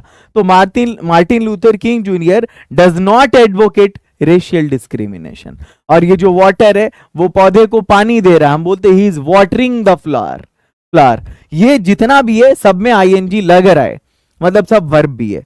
तो in the same way he when dot dot in the river near by, fishing हम लगा सकते हैं। अपना दिमाग चलाना बंद करो, ये एक वर्ब भी है। आगे चलो, V dot dot to the cinema last night. Last night देख करके पास्ट का इवेंट है, V2 लगाएंगे, वेंट हो जाएगा। आगे बढ़ो, नेक्स्ट क्वेश्चन तुम्हारे सामने। Do you understand what I mean? ये बहुत ही डिफिकल्ट क्वेश्चन है, ये वॉइस का है। EVH का काम करो, हमने ट्रिक दिया था तुम्हें। इन ऑप्शंस को देख के तो तुम्हारी सिट्टी पिट्टी गुम हो गई होगी कि रे भाई इसका वॉइस कैसे बनेगा। तो देखो, ई का मतलब होता है एक्स्ट्रा। हमने कहा था सबसे पहले तुम टॉपिक को पहचानो। तुम्हारा ये जो टॉपिक है ना, इसमें डू है तुम्हारे एक्टिव वॉइस में, ये क्वेश्चन है तुम्हारा, और ये क्या है, डू है यहाँ पे।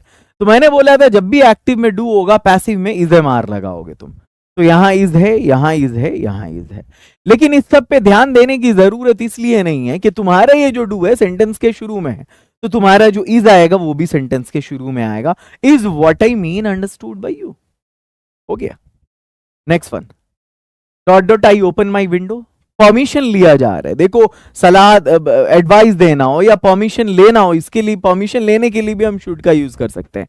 Should I open my window, क्या मैं अपनी खिड़की खोल लूं? इसकी हिंदी मीनिंग हुई क्या मैं अपनी खिड़की खोल लूं, क्या मैं वहां जाऊं, शुड आई गो देयर, ठीक है।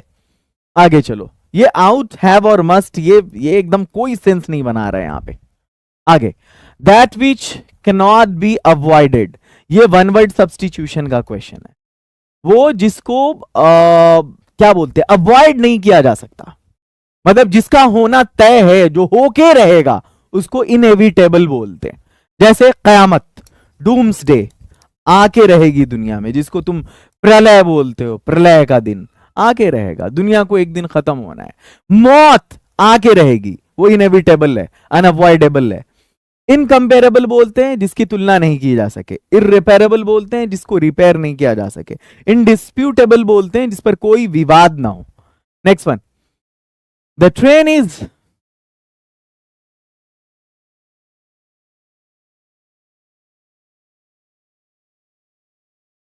The train is very crowded, that is usual.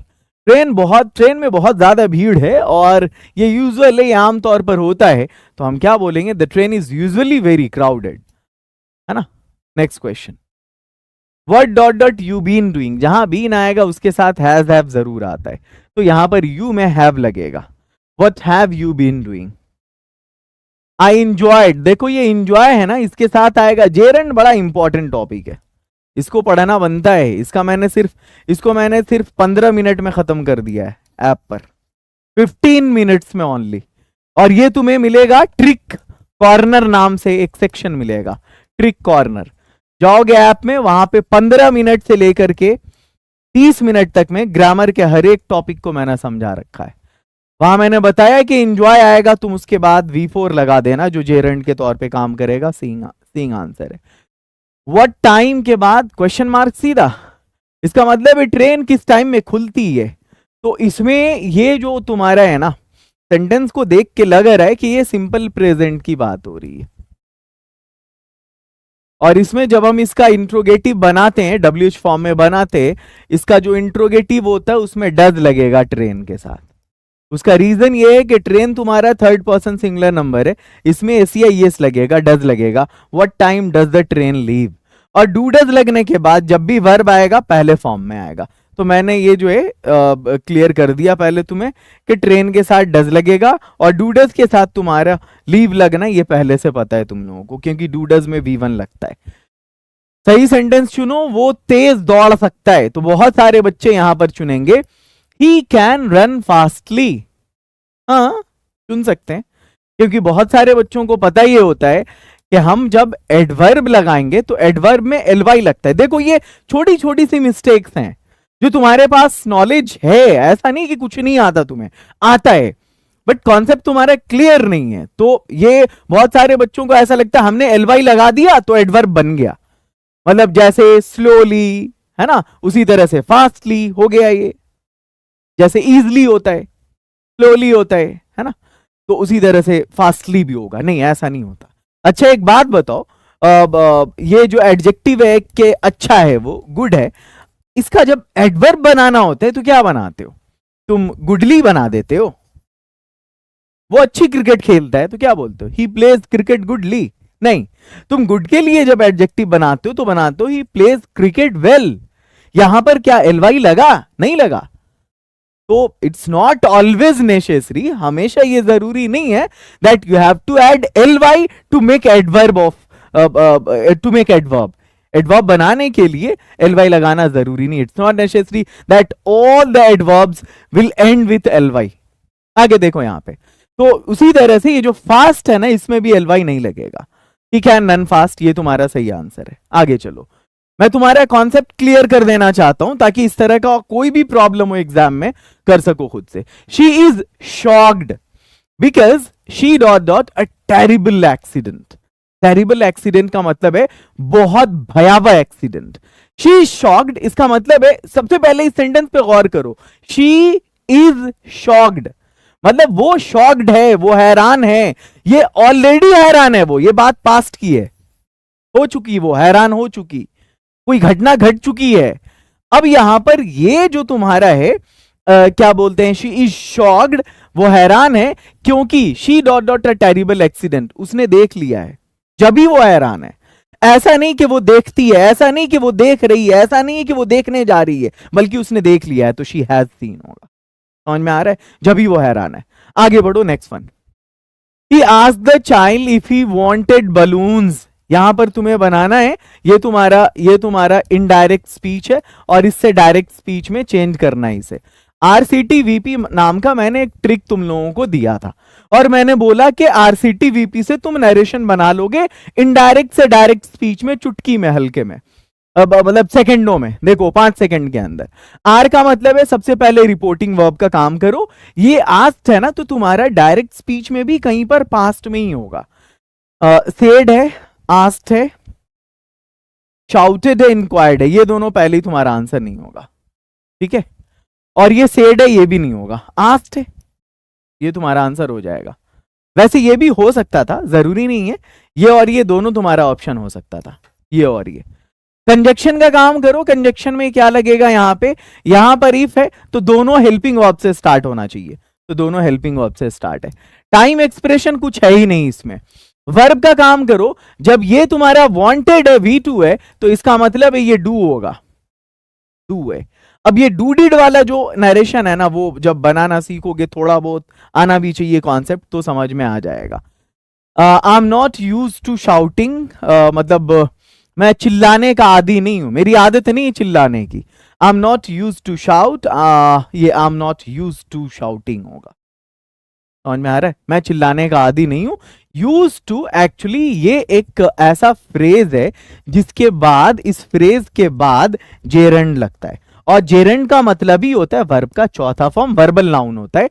Use to के बाद शाउटिंग ही होगा। बहुत सारे बच्चे अब यहां आकर के अपना ज्ञान दिखाएंगे कि सर टू है तो इसके साथ V1 आना चाहिए, लेकिन इस एक्सप्रेशन को भी गौर करो, यूज टू वाला जो फ्रेज है इसके बाद आमतौर पे, जैसे तुम लोगों को मैंने बहुत सारा बताया, गो ऑन है, गिव अप है, फॉन्ड ऑफ है ना, एक्यूज्ड ऑफ है, इस सब के बाद जेरेंड लगता है, एक्यूज्ड ऑफ है। नेक्स्ट, वी ड्रॉव, डेजर्ट का मतलब होता है रेगिस्तान। बंदा रेगिस्तान में आर पार जाता है तो we drove across the desert होगा कि हम लोग रेगिस्तान में आर पार गए, मतलब एक छोर से दूसरे छोर तक जाने को अक्रॉस बोलते। अबोर्ड, बियॉन्ड और एबव नहीं होगा। नेक्स्ट वन, एम्प्लॉयड का मतलब होता है कि कोई बंदा कहीं पर नियोजित है, उसको जॉब है, उसकी नौकरी है, किसी की नियुक्ति है कहीं पर, ये एम्प्लॉयड की सही स्पेलिंग है। Next one, did you remember, क्या तुम्हें याद रहा लेटर को पोस्ट करना, did you remember to post letter, ये करेक्ट आंसर है यहां पर, did you remember to post letter. आगे अगला है, have my orders been carried out by you, ये पैसिव वॉइस में, इसको चेंज करना है एक्टिव वॉइस में। तुम ईवीएच वाले फॉर्मूले, ईवीएच वाले ट्रिक को फॉलो करो, आराम से ये बन जाएगा। ई का मतलब होता है एक्स्ट्रा। अब अगर टॉपिक तुम्हारा हैज हैव प्लस V3 हो तो एक्टिव में देखो, यहां पर हैज हैव के साथ V3 है, हैज बीन, हैव बीन, हाँ पैसिव में तुम्हारा बीन है तो एक्टिव में हैज हैव प्लस V3 होगा। किसी में है हैज हैव के साथ V3, इसमें नहीं है, इसमें है, इसमें नहीं है, इसमें नहीं है। पहले सेकंड में ही तुम्हारा आंसर बन गया, फर्स्ट सेकंड में, आगे VH की तरफ जाने की जरूरत भी नहीं पड़ी। 30 क्वेश्चन तुम्हारे कंप्लीट हो गए।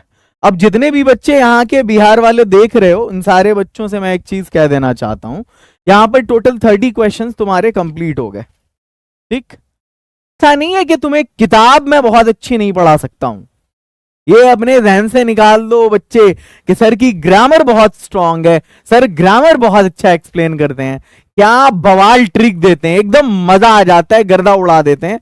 ऐसा नहीं है। ये जो तुम देख रहे हो ना, ये book snakes were seen among books, हम तुमको पेज नंबर भी बता सकते हैं। तुम्हारे रेनबो में कई नंबर पेज में ही सवाल आया है तुम्हारे, मतलब कौन सी पोएम में लिखा किसने है, उस बंदी पे मैं आधे घंटे की स्पीच दे सकता हूं तुम्हें, कमला दास पे। ये देखो, ये snakes were seen among dot dot in my grandmother's house, ये तो पहले ही क्लियर है कि माई ग्रैंड मदर्स हाउस से है, और ये जो है बुक्स इसका आंसर है। लेकिन ये जो तुम्हारी माई ग्रैंड मदर्स हाउस वाली बंदी है, इस बंदी का नाम है कमला दास। ये बंदी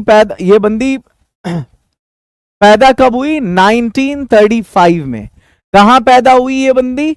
कलकत्ता में। और ये इस बंदी की डेथ कहां हुई इनकी? 2009 में। कहां? पुणे में। अब ये 2009 तुम्हारी किताब में मेंशन नहीं है, मैंने इसको विकिपीडिया पे पढ़ा है। इनके बारे में वैसे हमने ग्रेजुएशन में तो इंग्लिश नहीं था मेरा, मास्टर्स में था, उस दौरान पढ़ा था। इस बंदी ने सिर्फ इंग्लिश में नहीं लिखा, इस बंदी ने मलयालम में भी लिखा है। एक और बात बताऊं, 1984 में इनको चुना गया था, शॉर्टलिस्ट किया गया था। किस चीज के लिए? नोबेल प्राइज के लिए। दिया नहीं गया था, शॉर्टलिस्ट किया गया था, याद रखना। अब 1984 आया तो 1984 पे एक और याद रखना, केकी दारूवाला को 1984 में उनको साहित्य अकेडमी अवार्ड मिला था, और इनको 1984 में नोबेल प्राइज के लिए शॉर्ट लिस्ट किया गया था। इनकी एक किताब है, बड़ी फेमस है, किताब का नाम है समर इन कलकत्ता। ये वो किताब है जो पब्लिश हुई थी 1965 में, और इसके बारे में अक्सर एग्जाम में क्वेश्चन आता है। तुम्हें अगर और जानना है कमला दास के बारे में तो जानो कि सिर्फ समर इन कलकत्ता की बात नहीं है, एक और किताब है जो बार बार आती है, only soul knows how to sing. ये किताब है। सिर्फ इसी किताब की बात नहीं करो, चलो आगे ले चलता हूं मैं तुम्हें। एक और किताब है माई स्टोरी, ये वो किताब है जो इस बंदी की आत्मकथा है, ऑटोबायोग्राफी है। ऑटोबायोग्राफी कहते हैं life history of someone written by himself और हरसेल्फ, किसी की जिंदगी की कहानी जो वो खुद लिखता है या लिखती है। अब जहां तक इस माई स्टोरी की बात है, तो इस माई नाम से तुम्हारे सिलेबस में एक और किताब है, माई एक्सपेरिमेंट विथ ट्रूथ। जिस तरह से ये तुम्हारी 10वीं पोएम आखिरी पोएम में है, तो ये तुम्हारे पहले chapter Indian civilisation and culture में प्रोज सेक्शन में जो महात्मा गांधी की ऑटोबायोग्राफी है, माई एक्सपेरिमेंट विथ ट्रूथ। समझ में आ रहा है? तो जो पहले चैप्टर के राइटर हैं उनका भी ऑटोबायोग्राफी माई से स्टार्ट है, जो तुम्हारे लास्ट पोएम की पोएट है उनकी भी ऑटोबायोग्राफी माई से ही स्टार्ट है। ये तुम्हारे कमला दास के बारे में था, तुम्हारी इस पोएटिस के बारे में। आगे चलो, तो समझ में आ गया होगा कि ऐसा नहीं कि मुझे सिर्फ ग्रामर पढ़ाना आता। एक्चुअली मैं इस बुक वाले पोर्शन को बहुत सारे बच्चे बना करके और अपने आप में ये फील ले लेते हैं कि हमको बहुत आ गया है, हमारे पास बहुत नॉलेज हो गई है। ऐसा नहीं है। ये जो यूट्यूबर लड़के सब पढ़ा रहे हैं, ये दिन भर बैठ के रटा के यही सब घिसाते रहते हैं। समझ में आ रहा है? लेकिन उन लड़कों को ये बोलो कि ये वाली जो लाइन है, वो क्या बोलते हैं, माई ग्रैंड मदर्स हाउस में कि किताबों में सांप देखा गया, थोड़ा इसको एक्सप्लेन कर देने को लड़के एक्सप्लेन नहीं कर पाएंगे। क्या एक्चुअली वो सांप की तस्वीर उस किताब में थी, या उस बंदी की लाइब्रेरी में सांप था, या उस घर में सांप घूम रहा था? ये 3 ऑप्शंस दिए मैंने तुम्हें, पूछना। समझ में आ रहा है? चलो, ये पोएम कैसी पोएम है तुम्हारी, तुम्हें बताऊं मैं कैसी पोएम है। इसको कहते हैं हम ऑटोबायोग्राफिकल पोएम। ये लो, पोएम की टाइप बता रहा हूं मैं तुम्हें, तुम जिस पोएम में हो। इसको कहते हैं ऑटोबायोग्राफिकल पोएम। ऑटोबायोग्राफिकल पोएम का यह मतलब है कि कोई लिखने वाला जो कवि है, अगर ये उसके अपने जीवन की घटना है और उस घटना को अगर वो कविता के रूप में पेश कर रहा है, तो वो ऑटोबायोग्राफिकल पोएम कहलाएगी। और चूंकि इस पोएम में उस पोएट को अपने पास्ट की याद आती है, बीते हुए दिनों की याद आती है, तो एक ऐसी चीज जहां आपके पास्ट की याद हो, जैसे आप आज शहर में आके सेटल हो गए हो और आपको आपके गांव की याद आ रही हो, और किसी ने मतलब जो है वो मतलब किसी को देखा, गांव वाले को या अपने दोस्त को देखा, है ना, तो क्या बोलते हैं वो, जैसे मैं एक वीडियो देख रहा था आज, तो वो फील आ गया मुझे, गांव वाला वाइब आने लगा। वीडियो क्या था कि 2 बंदे थे, मतलब 3 बंदे थे, उसमें से एक गया दुकान पे और उसने मतलब एक चॉकलेट लिया।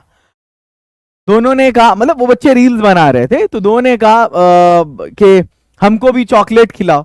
अब उसने क्या किया, उस चॉकलेट को मुंह में रखा और 3 हिस्से में दांत में ही मतलब अंदर रैपर के साथ उसने कर लिया, और उसको भी दिया थोड़ा सा टुकड़ा, उसको भी दिया और खुद भी खाया। और उसने कहा, देख तू टेंशन मत ले, अरे तू अपने पास रहेगा ना तो कभी भी भूखा नहीं रहेगा दोस्त, अपना दिल बहुत बड़ा है, खूब खिलाएंगे तुमको। अब उसको देख करके बचपन में ऐसे वाले दोस्तों की याद आ गई जो इस तरह का करते थे। अरे दोस्त, हाँ मैं काय टेंशन ले रहा, तुम खाओ ना, इसको नॉस्टैल्जिया कहते हैं। ये वही वाली फीलिंग है, तुमको अगर यहां जो है पास्ट की याद आने लगे, दैट इज कॉल्ड नॉस्टैल्जिया। तो पोएम किस चीज को दिला रहा है याद, मतलब कैसी फीलिंग दे रहा है, एक नॉस्टैल्जिक फीलिंग दे रहा है। चलो खैर, अब हम तुमको अगले 5 मिनट में ये पूरा खत्म करा, अगले 5 मिनट में ना, अगले 1 मिनट में 20 क्वेश्चन करा देते हैं। Next one, sir crash course कब स्टार्ट होगा? क्रैश कोर्स स्टार्ट है ऑलरेडी, क्रैश कोर्स लॉन्च है। तुम लोग इसको 30 नवंबर तक ज्वाइन कर सकते हो, उसके बाद एडमिशन नहीं होगा क्रैश कोर्स में।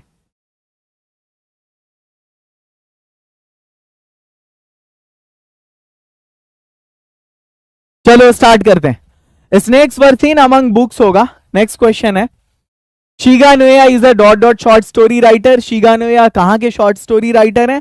जापान के।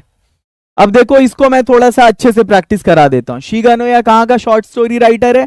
जापानीज शॉर्ट स्टोरी राइटर है, बंदा नॉवेलिस्ट भी है। ए डार्क नाइट पासिंग नाम की उसकी किताब है। क्या नाम है? A dark night passing.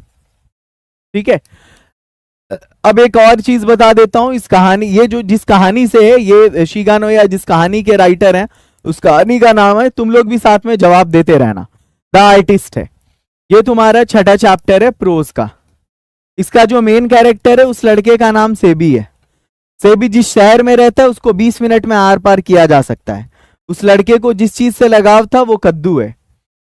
उस लड़के की उम्र जितनी है, कितनी है, 12 साल है, 12 इयर्स है। लड़का कैसे स्कूल में पढ़ता है, प्राइमरी स्कूल में पढ़ता है। चैप्टर में जिस कद्दू की चर्चा हो रही है वो कद्दू कौन सा है, बेकिन है। उस लड़के को किस टीचर ने पकड़ा था, एथिक्स टीचर ने पकड़ा था। क्या करते हुए पकड़ा था, कद्दू को पॉलिश करते हुए पकड़ा था। उस कद्दू को जो है मतलब उसने एथिक्स टीचर ने छीन करके किसको दे दिया, पॉर्टर को दे दिया। पॉर्टर का मतलब होता है आमतौर पे कूली, लेकिन यहां पर कूली नहीं होगा, यहां पर पॉर्टर का मतलब होगा स्कूल का दरबान या चौकीदार। आगे चलो नेक्स्ट वन। ये जो लाइन है, I think she was the most beautiful lady, मुझे लगता है वो सबसे सुंदर महिला थी। ये किस पोएम से है, एन एपिटैफ से है। किसने लिखा है, वॉल्टर डी ला मेयर ने लिखा है इस पोएम को। किसने, वॉल्टर डी ला मेयर, पूरा नाम Walter John de la Mare. ये बंदा कब पैदा हुआ, 1873 में। कब इनाम मिला, ऑर्डर ऑफ मेरिट 1953 में। कब टपक गया बंदा, 1956 में, याद रखो। कहां से है ये बंदा, इंग्लैंड से है। 4 साल की उम्र में ये बंदा जो है 4 इयर्स, 4 साल की उम्र में ये बंदा लंदन मूव कर गया था अपनी फैमिली के साथ। रीजन, इनके फादर की डेथ हो गई थी। ये किसके लिए फेमस है, बच्चों के लिखने के लिए फेमस है। ये क्या लिखने के लिए फेमस है, राइम्स लिखने के लिए फेमस है। सपनों की दुनिया, बंदे की 2 किताबें हैं, बड़ी फेमस है। एक किताब का नाम ही है सॉन्ग्स फॉर चिल्ड्रेन, और दूसरी किताब है जिसका नाम है पिकॉक पाई। क्या नाम है, पिकॉक पाई। आगे बढ़े, चलो आगे बढ़ते हैं। ये जो लाइन है, the distinguishing characteristic of modern civilization is that indefinite multiplicity of human wants. इसका मतलब क्या हुआ, जो विशेष खूबी है ना, ये क्या बोलते हैं मॉडर्न सिविलाइजेशन की, वो ये है कि अपनी इच्छाओं को गुना करते चले जाओ। ये इंडियन सिविलाइजेशन एंड कल्चर से है। आगे चलो, नेक्स्ट क्वेश्चन तुम्हारे सामने। अच्छा हाँ देखो, अब यहां पर एक है इंडियन सिविलाइजेशन और एक है वेस्टर्न सिविलाइजेशन। इस दोनों में बंदे ने क्या किया है, गांधी जी ने कंपेयर किया है। अब कंपेयर किया है तो क्या क्या कंपेयर किया, कि हमारी जो भारतीय सभ्यता है, हमारी भारतीय सभ्यता कैसी है, तो हमारी सभ्यता मोरलिटी को पूछती है। ये जो सभ्यता है वो मटेरियलिटी को मटेरियलिटी हम जो है गॉड में बिलीव करते हैं, वी बिलीव इन गॉड। और वो लोग क्या है, गॉडलेस हैं, वो लोग अथीस्ट लोग हैं, नास्तिक लोग हैं। हम लोग अपने हैंड्स एंड फीट पे भरोसा करते हैं, ये फर्क है दोनों सभ्यता में। वो लोग किस चीज पर भरोसा करते हैं, तो वो लोग मशीन्स पर भरोसा करते हैं। ये डिफरेंस है इंडियन एंड वेस्टर्न सिविलाइजेशन में। सब्जेक्टिव क्वेश्चन कर सकते हो तुम इस। रोमांटिक रिवाइवल, ये जो है टर्म जुड़ा हुआ है किससे, विलियम वर्ड्सवर्थ से। जहां रोमांटिसिज्म की बात आएगी तो ऐसा नहीं है कि सिर्फ और सिर्फ इसमें विलियम वर्ड्सवर्थ का नाम आएगा। अगर रोमांटिक पोएट्स के बारे में आपके एग्जाम में आए तो आपको मैं कुछ पोएट्स के नाम बता देता हूं, वो सभी रोमांटिक पोएट्स हैं। पहला नाम तो इन्हीं का आएगा, विलियम वर्ड्सवर्थ का। उसके बाद आपके सिलेबस में जो जॉन कीट्स हैं उनका नाम आएगा। इसके बाद अगर हम बात करें वो क्या बोलते हैं, ये एसटी कॉलरिज। अगर हम बात करें विलियम ब्लेक, इनका नाम आएगा। अगर हम बात करें पीबी शैली, इनका नाम आएगा। ये सब रोमांटिक पोएट्स हैं। आगे बढ़ो next one. Nor in the hope the world can show a fitful love for me, यहां पे मी होगा, ये डबल यहां पे ई होगा। Sweetest love I do not go है, ओल्ड स्पेलिंग है। लामिया हो, हाइपेरियन हो, या एक और किताब है एंडाइमियन हो, ये सारी किताबें जॉन कीट्स की लिखी हुई है। जॉन कीट्स पैदा कब हुए, मैं तुम्हें तारीख के साथ बता देता हूं। 31 अक्टूबर 1795 को इनकी पैदाइश हुई। 23 फरवरी 1821 को बंदे की डेथ हुई। इस बंदे को कहा जाता है रोमांटिक पोएट। मरने का रीजन था ट्यूबरकुलोसिस, क्षय रोग। अगर घटाओगे इसमें से तो 26 साल की उम्र में बंदे की डेथ हुई। बंदे को इंटरेस्ट था क्रिकेट में। बंदा डज नॉट मीन ऐसा मत समझना कि मैं डेरोगेट कर रहा हूं, अपमानित नहीं कर रहा हूं, एक्चुअली वो रॉ में बुला जाता है ना। आगे चलो, यहां पे क्रिकेट में इंटरेस्ट था बंदे का, बॉक्सिंग में इंटरेस्ट था बंदे का, और मैं बताऊं इनके बारे में, दो कोट है बड़ा फेमस है, a thing of beauty is a joy for ever, और beauty is truth, truth beauty, ये दोनों। और भी किताबों की बात करो जैसे Lamia, Hyperion, Endymion, ode to Grecian urn, है ना, ode to Psyche, ode to autumn, ये सब जॉन कीट्स की किताबें हैं। बंदा एक जो है वो एक सर्जन भी रहा है पोइट होने के साथ साथ। बंदे के मरने का रीजन क्षय रोग, ट्यूबरकुलोसिस, मैंने बता दिया। चलो आगे बढ़ते हैं, next one. The development of dot dot was helped by the introduction of the printing technology. कौन से इंग्लिश का डेवलपमेंट प्रिंटिंग टेक्नोलॉजी की वजह से हुआ? तो मॉडर्न इंग्लिश का, क्योंकि ओल्ड इंग्लिश का पीरियड है 449 से 1066। 1066 में बैटल ऑफ हेस्टिंग हुआ था, यानी नॉर्मन कॉन्क्वेस्ट। उसके बाद बीच में 100 साल तक जो है स्टेट ऑफ फ्लक्स रहा है। स्टेट ऑफ फ्लक्स मतलब तब जब भाषा का कोई पैटर्न नहीं होता, भाषा बौराने की अवस्था में होती है तब। तो इंग्लैंड में वही था। 1150 से फिर मिडिल इंग्लिश का दौर शुरू होता है 1500 ईस्वी तक। तो यहां देखो इसका जो आविष्कार है प्रिंटिंग टेक्नोलॉजी का, वो होता है 1476 में। इंग्लैंड में इसको इंट्रोड्यूस करता है विलियम कैक्सटन। कौन? William Caxton. इस बंदे ने 1476 में प्रिंटिंग टेक्नोलॉजी को इंट्रोड्यूस किया। अब बताओ 1476 के बाद सिर्फ 24 साल होते हैं, तो मिडिल इंग्लिश में क्या हेल्प होगा इससे? इसलिए मॉडर्न इंग्लिश जवाब होगा। अगर यूरोप की बात की जाए तो जॉन गुटेनबर्ग होगा जिसने जर्मनी में इंट्रोड्यूस किया था। और अगर प्रिंटिंग टेक्नोलॉजी की बात इंग्लैंड में हो तो 1476 में विलियम कैक्सटन सही आंसर होगा। लोमोव किससे ब्याह करना चाहता है? नटालिया से। लोमोव कौन? अब देखो उस कहानी में बहुत सारे कैरेक्टर्स हैं, तुम लोगों को बताने। एक लोमोव भी है उस कहानी नहीं, ड्रामा में। एक नटालिया भी है, एक चुबुकोव भी है, एक मिरोनोव भी है। तुम लोगों को बताना है कि कौन कौन है। तो लोमोव जो है नटालिया से शादी करना चाहता है। ये लड़का है 35 का, हाइपोकॉन्ड्रिक है। हाइपोकॉन्ड्रिक बोलते हैं जिसको बीमारी होती कम है और दिखाता ज्यादा है, समझे ना, उस तरह के बंदे को हाइपोकॉन्ड्रिक कहते हैं। नटालिया 25 की है, इसकी पड़ोसन है। आगे चलो, ये जो चुबुकोव है ससुर है लोमोव का ससुर है होने वाला। और ये जो मिरोनोव है इससे कुत्ता खरीदता है लोमोव, ठीक है। इसके कुत्ते का नाम, लोमोव के कुत्ते का नाम रहता है क्या? कोई बताएगा? लोमोव के कुत्ते का नाम है गेस और नटालिया के कुत्ते का नाम है लीप। लोमोव के कुत्ते की कीमत है 125 रूबल और इसके कुत्ते की कीमत है 85 rouble. Next one, Bharat is my home किसने लिखा है? जाकिर हुसैन, सबको पता है। अब जाकिर हुसैन कौन सा चैप्टर है? सेकंड चैप्टर है तुम्हारा। चलो फर्स्ट से लेके पूरे 11 चैप्टर तक मेरे साथ तुम लोग बताओ। Indian first chapter Indian civilisation and culture, writer Mahatma Gandhi, type essay. Second chapter Bharat is my home, writer Zakir Hussain, type speech.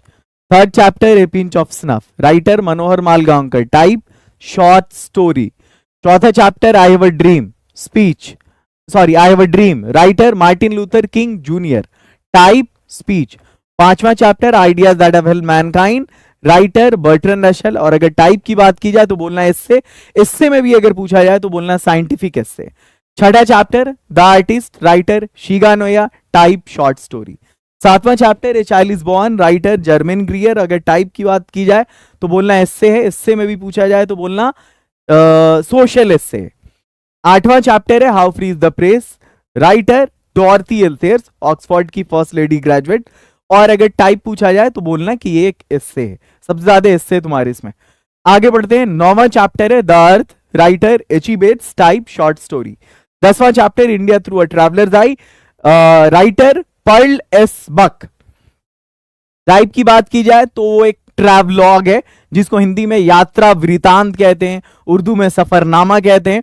और वो जो इंडिया थ्रू अ ट्रैवलर्स आई है उसको पॉलिटिकल से भी कहा जाता है, कहा जा सकता है ट्रैवलॉग होने के साथ साथ। उसके बाद लास्ट चैप्टर है तुम्हारा ए मैरिज प्रपोजल, जो कि एक ड्रामा है। वैसे वन एक्ट प्ले कहना बेहतर होगा, एकांकी कहना बेहतर होगा।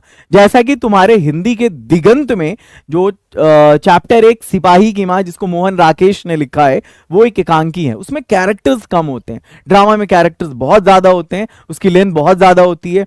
उसका प्लॉट ज्यादा गठित होता है, ऑर्गेनाइज्ड होता है। यहां उतने सारे कैरेक्टर्स प्ले नहीं करते हैं, तो ये वन एक्ट प्ले कहला सकता है। नेक्स्ट वन है तुम्हारा डॉर्थी एल सेयर्स, कहती हैं कि प्रेस कहीं कहीं, that press is free somewhere, press कहीं कहीं फ्री है, प्रेस हर जगह फ्री नहीं है। नेक्स्ट वन, और अगर यहां पे नॉट होता, नॉट फ्री, तब देना एवरीवेयर। जो मेजर लिंग्विस्टिक चेंज हुआ था ना, वो मिडिल इंग्लिश में हुआ था और उसका नाम था the great vowel shift. It means long vowel की प्रोनाउंसिएशन में जो प्लेस है माउथ में, उसमें change. And the prams go rolling on, now the leaves are falling fast है। अनटचेबल और कूली, इसको मुल्कराज आनंद ने लिखा है। ये ड्रामा ग्रीक वर्ड से आया है। और तुगलक है, इसको गिरीश कर्नाड ने लिखा है। अभी कोरोना के पीरियड में इस बंदी की डेथ हुई है, बहुत बड़े इंडियन ड्रामेटिस्ट में से हैं। लीव्स ऑफ ग्रास 1855 में पब्लिश हुआ था, वॉल विटमैन ने लिखा है। अपने खर्चे से बंदे ने उस टाइम में पब्लिश किया था। बहुत बड़े इंडिविजुअलिस्टिक पोएट हैं, अमेरिका के रिप्रेजेंटेटिव पोएट हैं, पीपल्स पोएट कहलाते हैं।